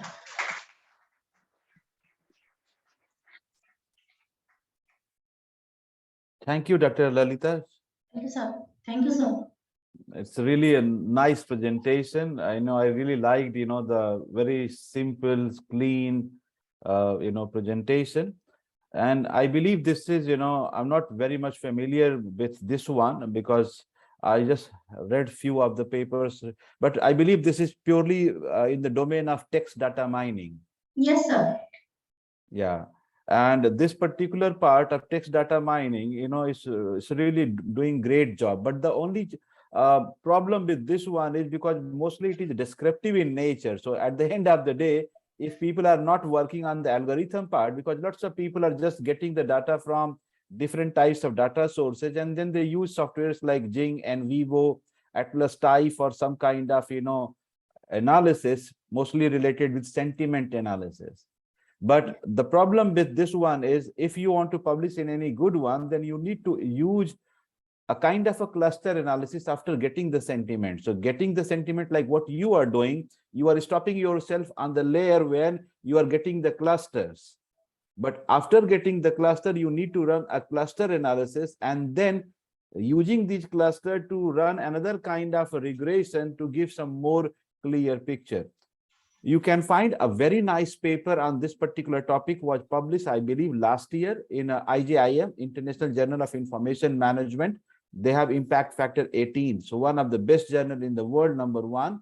And I remember that paper was published, if I'm not wrong, somewhere in the end of 2020 or somewhere in beginning of 2021. I will try to find it and I'll forward to you. Read that one. So you can extend your work with those techniques, and then definitely you can publish in a high impact journal, because that is where the text mining people stop working with the cluster, but you can extend your work from the cluster to the advanced level, and then definitely you can target any reasonable good A and A star category journal. But overall, your presentation is really very nice. Thank you, sir. Thank you for your suggestion, and definitely I'll work on your suggestion. Thank you, sir. Thank you, madam. Thank you so much, Dr. Anshuman sir and Dr. Lalita Kumari ma'am for this wonderful presentation. Students must have gained insight on the topic. Moving to our last presentation, I'm going back to Ms. Neha Singh for the paper titled Going Physical for Building Resilience, a Phenomenological Study in Microfinance Sector. Ms. Neha, if you could please start sharing your screen. I believe she is not around.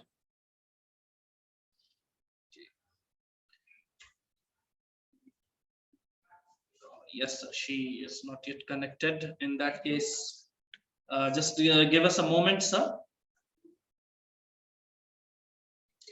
Do we have any backup? No. Okay, on that case, we will be marking the closing of this session. We are very much thankful, especially I would like to extend my thanks to Dr. Anshuman Sharma sir for his precious time and valuable comments. Like I say that none of the other persons would be more happier than me when I got to know that such a genius person having so much knowledge and mastery over that knowledge has the same name as of me. And moving further, sir, with each feedback on the presentations that you give, the audience as well as I was taking notes. Like I am also pursuing my PhD right now, so very much, sir, we are enriched with your comments and feedback. We are very much thankful that you took your valuable time for addressing the gathering and for the paper presentations. I would like to extend my thanks to all the audience present here and MIT University Patna and all the staffs for this session. And before we break for the lunch, after this session, we will join at 4 p.m. for the final session where prize distribution and valedictory sessions would be there. So we may now break for lunch. Thank you so much, sir. Thank you, everyone. Thank you. It was really a very, and good, experience with for me, because I was listening. Believe me, hardly I get any time, to listen these kind of presentation because life is so much occupied with. Believe after 5 minutes, I have a council meeting and I'm going to listen 2 hours, but those technical things. I really enjoyed it. And of course, when Vivekanand Pandeyji invites and he asks me anything, he's like my brother, so when he say anything, I cannot say no to him. So yes, it was it's really a wonderful, experience. And definitely when I will visit sometime Patna, definitely I will come on the campus and definitely we'll talk about something more. And Anshuman, you share my name, so feel free, contact me anytime if you have any, in need of any kind of information or support with your research and your work. I will be more than happy, to help you. One simple question: the scoring sheet should I prepare and send to whom? So we will collect you from you, and if you wish to send, you can directly send to Dr. Chetna Preeti ma'am. You can revert on the mail. So because I will be busy after 5 minutes, let me, because I already finished my marking, so I will complete this job and immediately I will send to madam. Yes, you may revert on the mail, sir. Thank you so much, sir. Thank you, everyone. Thank you, everyone. Thank you. Sir. Bye. Take care. Bye. Thank you, sir.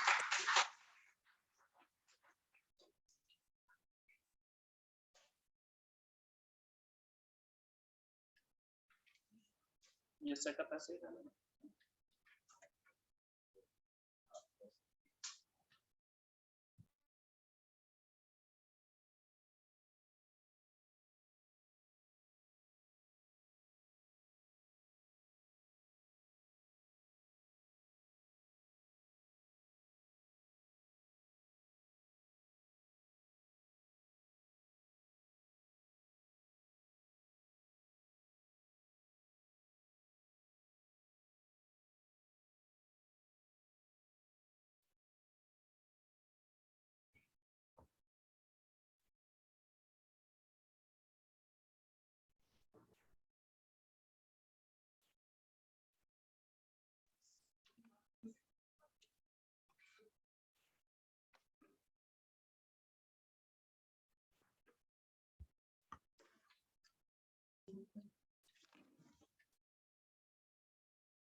A very good evening, ma'am. Welcome to the valedictory session. So much for having me. So with your permission, may we start? Yes, please. A very good evening to respected Pro Vice Chancellor, sir, to our esteemed guests for this session, Dr. Reshma Nasreen, to all the dignitaries, to all the participants and my dear students. I, Ruchi Shukla, on behalf of Amity University, Patna, welcomes you all to the valedictory session of CIBMIT 2022 with a special theme on resilience, resurgence, and sustainability.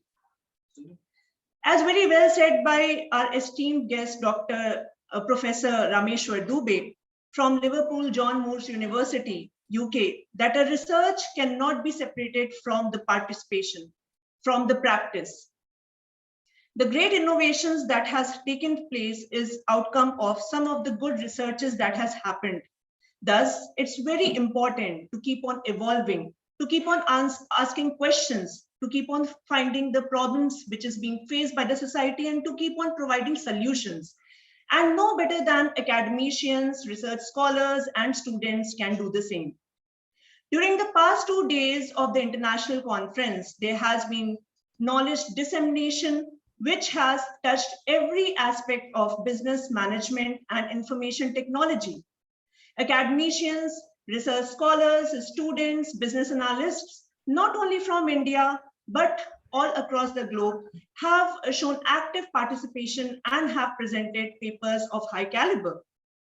Our keynote speakers, our eminent speakers, have made an in-depth and very pertinent observations and shared their views with us, and the discussions and deliberations that has taken place will help us in developing greater insights, will also help the government in policy making, and also will provide new areas for academic explorations. Today, in the valedictory session, we have very special guest with us. Chief guest of this session is Dr. Reshma Nasreen, who is the Dean, Students Welfare, Dean of School of Management and Business Studies, and Director Center for Media and Mass Communication, Jamia Hamdard, New Delhi. I would request the IT team to please play her digital profile.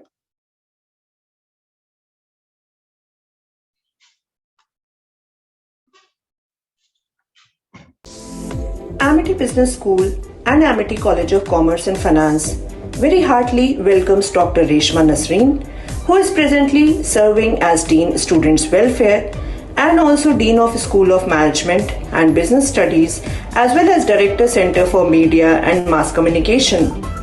Her areas of interest are business policy and strategic management, customer relationship management, product and brand management, marketing strategy, consumer behavior, advertising and brand promotion, international marketing, and marketing management. We very heartily welcome you, ma'am, as the chief guest in the closing ceremony of the two-day international conference.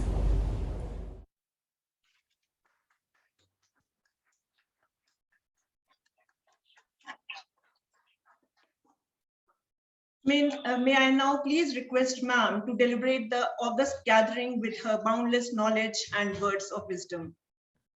Thank you so much for this honor. And I thank Professor Vivekanand Pandey, who thought me competent enough to address this conference. Thank you so much, Professor Vivekanand Pandey, and the team who are organizing this international conference on business management and information technology.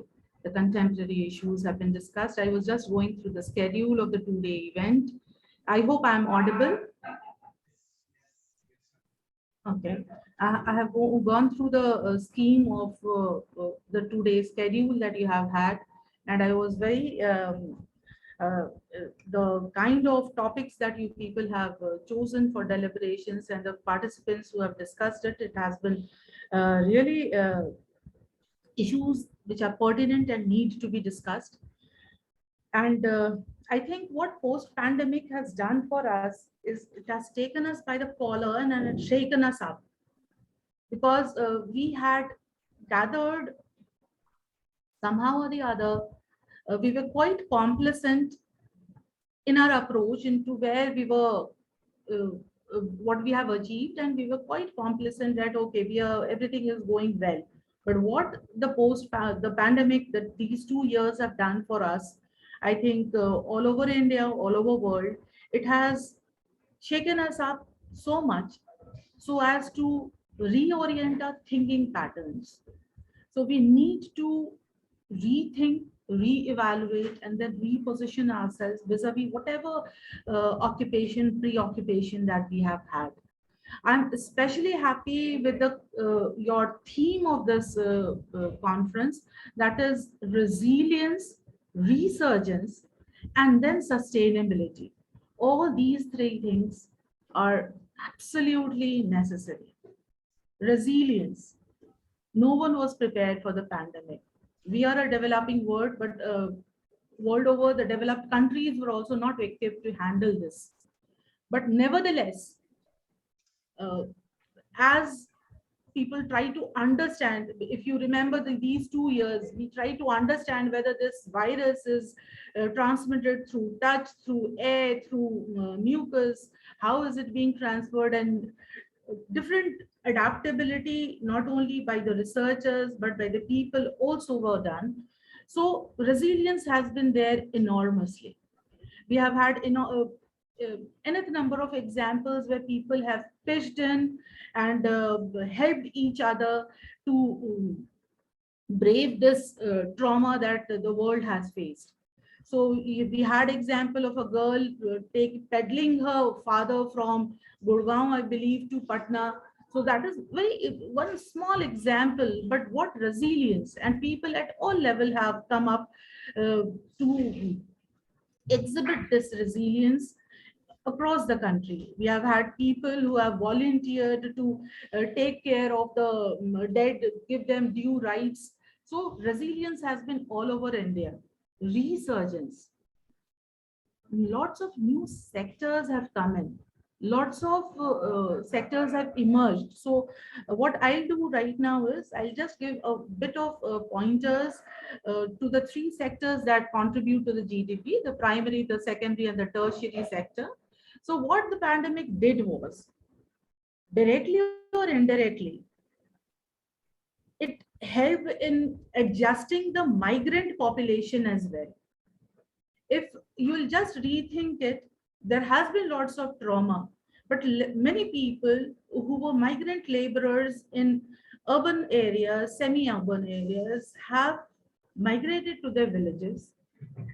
And some of you, if you remember, if you just rethink it, there might be some electricians or some gardener missing right now because they have gone to their villages and they are settled for good. They have decided, no, we are going to stay here. We will, whatever land we have, we are going to pitch in our efforts and be sustainable therein. And this research, trust me, will be done in the next 2-3 years, where there has been a reappropriation or a redistribution of people from the urban cities to the rural areas. The reverse migration has been there. So this resurgence of the agricultural sector says, I was just going through the government reports, it says that the agriculture and allied sector grew at a positive growth rate of 3.6% during the year 2021. Lots of government initiatives are responsible for it. We know as researchers that you have got lots of independent variables to a dependent variable, but I'm sure one of the variable would be people who are willing to survive and thrive in the village environment, to the agricultural sector, right? The second thing that has been very, very phenomenal post-pandemic, prior year to pandemic, is the rise of the startups. You'll be amazed to know that there has been 15,400% increase in startups in the past 6 years. So instead of people looking for employment, they are employing themselves and giving opportunities to others. Now, this concept of startups and the concept of entrepreneurship, the if it is a 15,400% jump, you can imagine that it is spread far and wide all over in the country, right? And just the stat says that from a 471 registered startups, there are 72,993 startups today. This concept, what it will do is, it will help in the redistribution of income as well. So instead of like this data might have been covered in your investment analysis in your microfinance sections that you have had, how the pandemic and how people have been, I think I have seen the track of MSME and all that. What we have also observed that the gap between the poor and the rich has grown enormously. Right now, we can very proudly say that the second richest person in India is from India, in the world is from India. One thing that we need to be proud of, about is that we are in the top 5 of the global economies. We have pitched Britain to take the 5th position. But what India needs at this point in time is the proper distribution of wealth. So maybe in the next 3-4 years, as we see the decentralization of manufacturing sectors and emergence of small sectors, medium and small enterprises, this balance, this skewed gap between the poor and the rich might be lessened. That is another takeaway. I would say a pandemic might be a buffer to this self-employment. Instead of going to cities looking for jobs, people are creating jobs themselves and employing people within their vicinity. That is one takeaway I think as researchers, as academicians, we should focus on. And because of the rise of the medium and small enterprises, because of the rise in the startups, the sectorial boost has been given to one thing. Post-pandemic, what it has done is it has given enormous boost to home healthcare. I'm sure during the pandemic, many people would have purchased oxygen concentrators and then measuring of your oxygen levels. And then people might have been providing you door-to-door service in case of, because the hospitals were completely full and the people needed healthcare care at home. So this sector has grown, and that has one of the opportunities because of the pandemic. The other sector which has grown, and as a result, I am interacting with you people, is the digital events.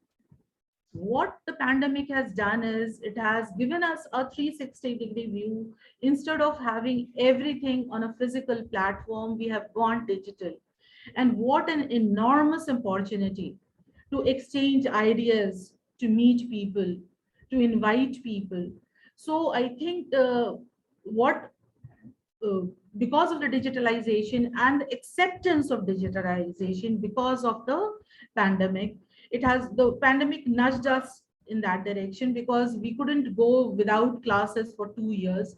So this acceptance has broadened our horizons. So I think all the academicians here would agree with me when I say that we have, as academicians, learned a lot, and lots of possibility has come in the education sector. So in the education sector, lots of us have taken short-term courses from Coursera. You have US universities, the European universities giving you short-term courses. So what it has done is it has added to the democratization of education.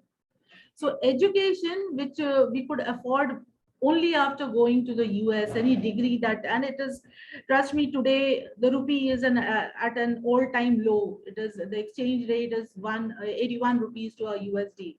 So going abroad and getting education slowly and gradually might become a difficult dream. But what digitization of education has done it has made it possible for us, for the middle class, the lower middle class, and others for a nominal rate to acquire a degree. And so this is the advantage of the digitization. The second advantage, I think, is the pervasiveness of education has increased. So education has not been limited to higher universities, prime locations, but what it has done is anyone from anywhere can access to a good quality education. So that has been the other takeaway of the pandemic, and these are one of the issues that we need to discuss.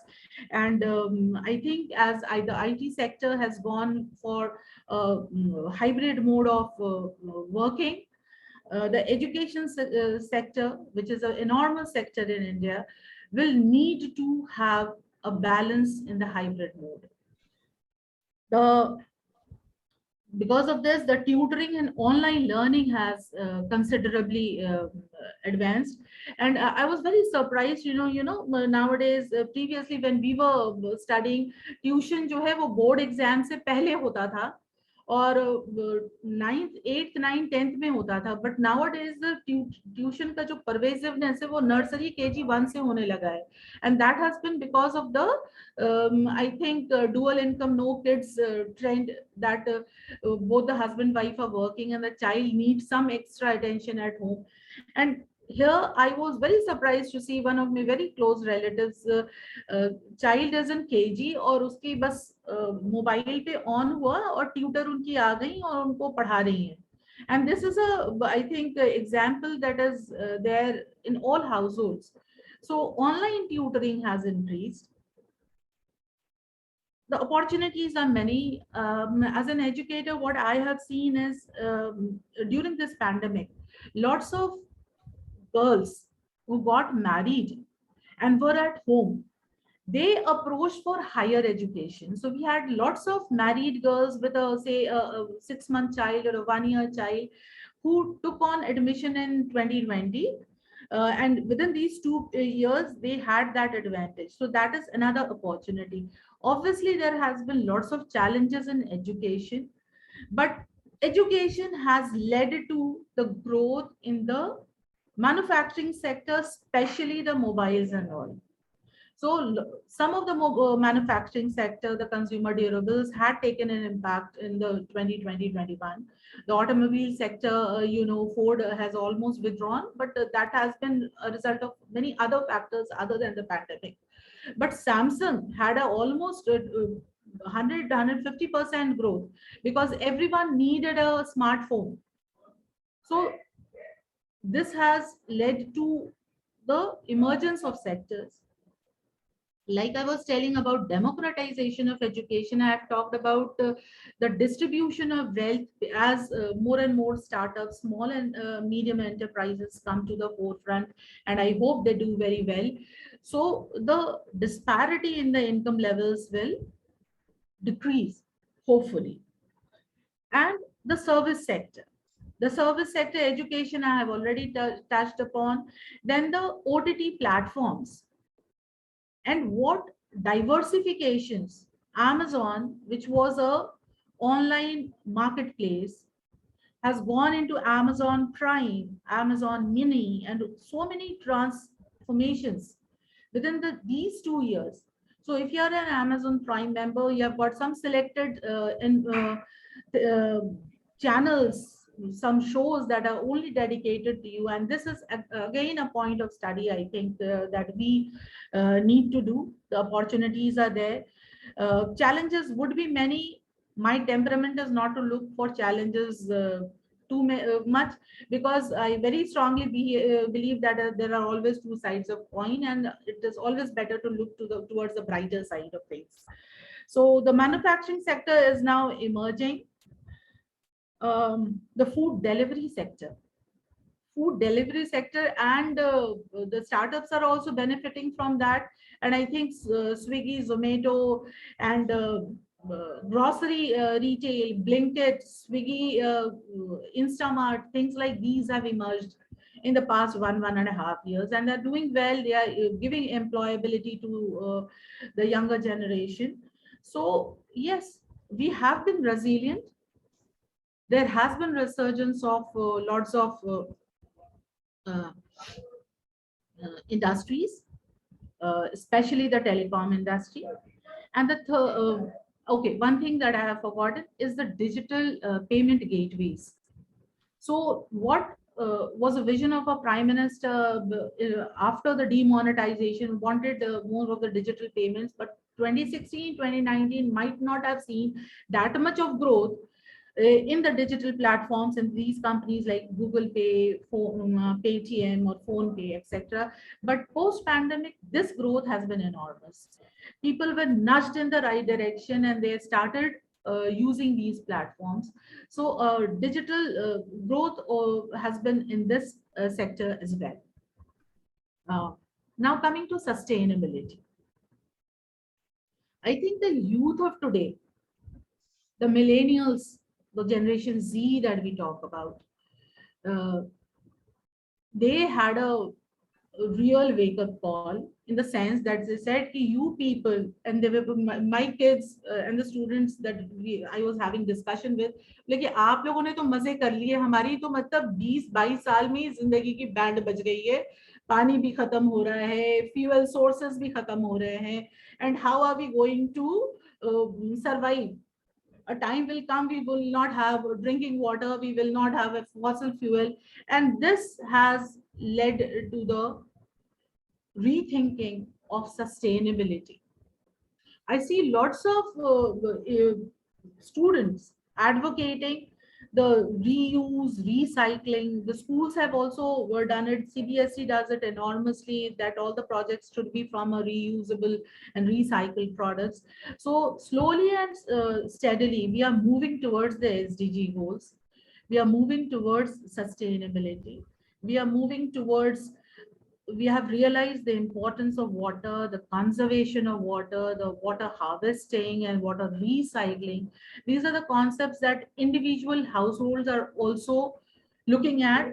Case in point is, this may be a motley number of very few people who might be thinking that, but ये होता है कि अगर water washing machine का पानी drain हो रहा है तो उसे आप कलेक्ट करके कहाँ रीयूज कर लें, या आप बेसिन में हाथ धो रहे तो वो जो पानी आ रहा है उसे आप किस तरह से you can use it for other purposes. So small thinking like these incremental changes in individual lives will bring about this orientation and this much needed attention towards sustainability, I believe. So that much of I think these are some thoughts that just struck me as I was talking to Professor Vivekanand Pandey. So these are the things that I just wanted to touch upon. I hope future researchers and all would take one of the few points in this. I have been also given, with the permission of the chair, I would like to name out the best paper awards. Is it okay? Yes, ma'am. Shall I do it? Yes, ma'am. Yes, ma'am. Okay. The first paper is an empirical study of organizational commitment on performance employees with reference to Indian telecom sector. The authors are Nimisha Verma and Dr. K.R. Jain. They are affiliated to DAV PG College, Dehradun. Congratulations. The second best paper is differences in efficiency in the subcontracting and non-subcontracting firms, a study of India's unorganized manufacturing sector. Samar Kumar Mishra, who is from Amity University, Patna. So a home run, and congratulations. The last best paper is organizational cynicism, a citation cluster and co-citation analysis, quite a complex topic. And it has been dealt with by Rajani Khera and Alka Swami. They are both research scholars, way to go. And they are from UCET Bikaner Technical University, Bikaner. So congratulations to all the three of the authors. The authors, I think there's 2 joint papers and 1 a single paper. Congratulations.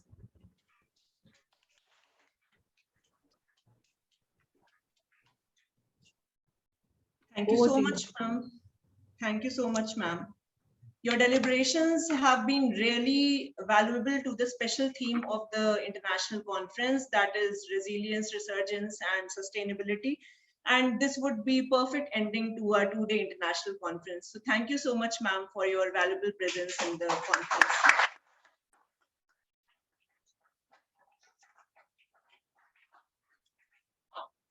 Now, I would please request Dr. Kamini Dubey to please come up on the stage for presenting the rapporteur's report.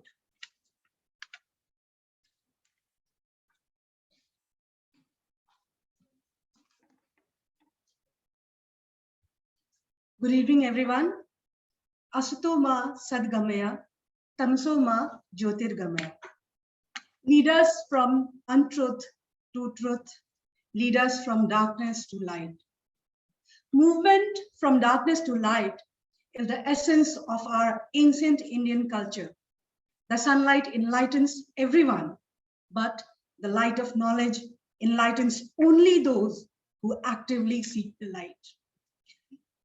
CIBMIT series of conferences is that effort on our part to seek that light. We are overwhelmed by the responses we got from academicians, national as well as international. We received many papers, but as the time was a constraint for us, only few got a chance to present their papers. We ran 5 sessions altogether in last 2 days. On the first day of conference, the HR and IT session were conducted. The HR session was chaired by Dr. Ashish Ranjan Sinha, Associate Professor, NIT Patna. He highlighted the need or the main issues regarding training, selection, and recruitment. In this session, papers on leadership style, employee adaptation, personality trait, marital satisfaction, organizational cynicism, reframing work-life balance, especially for academicians and teaching professionals, were presented. All the papers presented were aimed at exploring the different facets of human resources in post-COVID era and finding solutions to the glaring problems of this particular era. The second session was on marketing, which was chaired by Dr. Soumya Sarkar, Associate Professor, IIM Ranchi. In this session, papers on topics like e-commerce, online marketing trends in India, consumption of organic food, growth of e-commerce sector, sustainable water resilience, CSR, were taken upon. The papers tried to explore India's state and role in global and trade market during post and pandemic era. Today, on the very second day of the conference, we started with our session on economics and finance. The session was chaired by Professor Nalin Bharati from IIT Patna.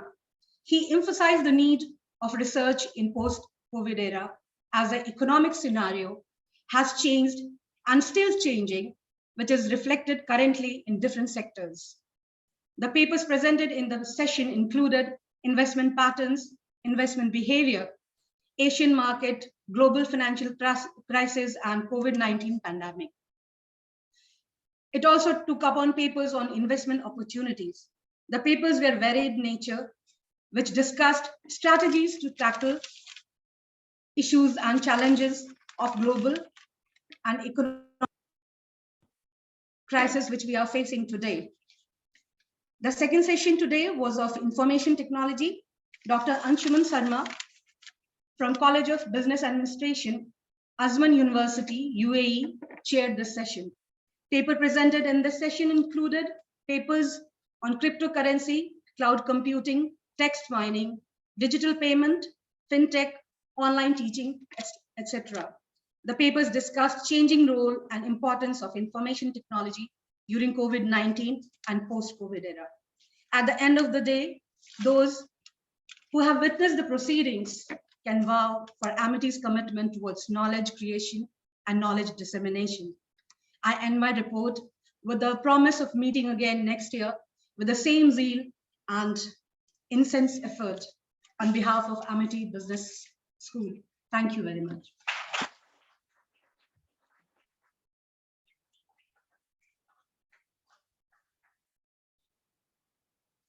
Now, may I please request Dr. Sangya Pandey to please present the vote of thanks.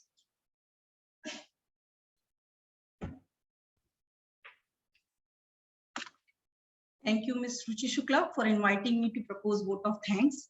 It's my honor and privilege to extend greetings on behalf of Team CIBMIT in the 2 days international conference on contemporary issues in business management and information technology, with a special focus on resurgence, resilience, and sustainability. It is a day of pride as we have successfully conducted the intellectually stimulating knowledge sharing sessions through this international conference. First, I would thank the Almighty God with folded hands for being with us and directing us in the right direction. Our event has received the blessings of Honorable Founder President Dr. Ashok Kumar Chauhan, sir. For this, we are very thankful to the great visionary who dreams of making India a knowledge superpower by 2030. My heartfelt gratitude to the Honorable Chancellor of Amity University, Dr. Atul Chauhan, sir, for his blessings and continuous motivation. I wish to express my deepest sense of gratitude to respected Senior Vice President of Amity Education Group, Mr. U. Ramachandran, sir, who is a dynamic leader under whose leadership Amity University is reaching new heights every day. I wish to express my deepest gratitude to respected Vice President of Amity Education Group, Mr. Gaurav Gupta, sir, who is encouraging us for always doing our best. My sincerest gratefulness to our respected Pro VC, Dr. Vivekanand Pandey, sir, who is a pillar of strength at Amity University, Patna. He is the source of energy, efficiency, and encouragement behind all the work at our university. Needless to nail the fact that we had excellent academicians and orators as our keynote speakers, I would like to express my utmost appreciation and thankfulness to Dr. Rameshwar Dubey, who has been quite instrumental in bringing the academic collaboration with Liverpool John Moores University, United Kingdom. I also extend my thanks to Honorable Keynote Speaker of inaugural session, Dr. Soumitra Datta, Dean of Said Business School, Oxford University, United Kingdom. I express my deepest gratitude to Vice Chancellor of Patna University, Professor Girish Kumar Chaudhary, sir, for gracing us with his presence in the event. I would be more than happy enough to express my sincerest thanks and gratitude to Dr. Reshma Nasreen, Dean of Student Welfare, Dean of School and Management Business Studies, and Director of Center for Media and Mass Communication, Jamia Hamdard, New Delhi, for being present in the valedictory session and grace the moment. I would like to acknowledge my gratitude to all the respective session chairs of the technical sessions. The session chairs were Dr. Ashish Ranjan Sinha, Associate Professor, NIT Patna, Dr. Nipendra Singh, Pennsylvania Western University, USA, Dr. Soumya Sarkar, Associate Professor, IIM Ranchi, Professor Nalin Bharti, Professor of Economics, IIT Patna, Dr. Lalita Kumari, Assistant Professor, Amity University, Patna. I would like to express my gratefulness to Professor Siddharth Sankar, Deputy Registrar, and Dr. Sushil Kumar, Deputy Controller of Examination, Amity University, Patna, for their continuous support. The overwhelming response from the participation and presenters have shown the importance of the topic of the seminar. My heartfelt gratefulness to the participants and presenters for their enthusiastic participation and excellent presentation. The successful conduct of international seminar has not happened in few days, but due to the consistent efforts of several months of Team CIBMIT. The entire team has worked tirelessly and in a synchronized manner for effective implementation of the program. No expression of gratitude is enough for the team's effort.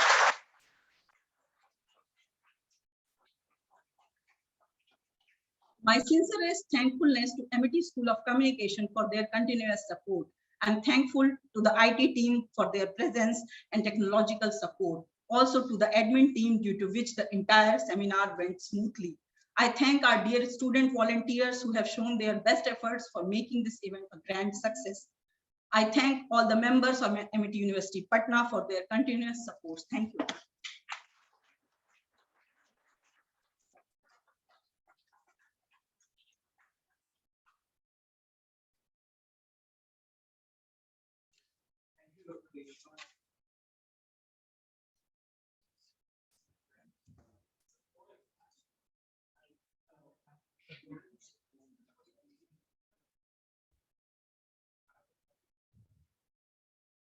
Dr. Reshma, thank you so very much for sparing your valuable time and gracing this ceremony.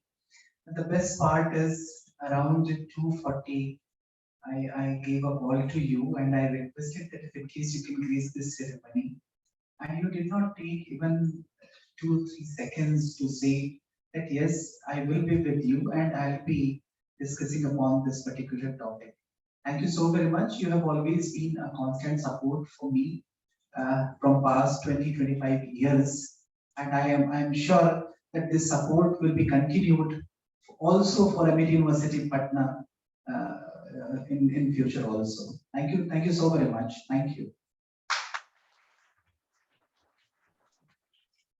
God bless you all. May I take your leave now? And congratulations to all organizers for a very successful event. I'm sure all the researchers and the students would be having great takeaways. So with your permission, shall I leave? Please, please. Thank you so much. Thank you so much for having me. We can discontinue this session. Okay. Can we have a huge round of applause for our Vice Chancellor?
In whichever way possible, wherever we are stuck, or any kind of help we require for the events and programs, he's always there for us.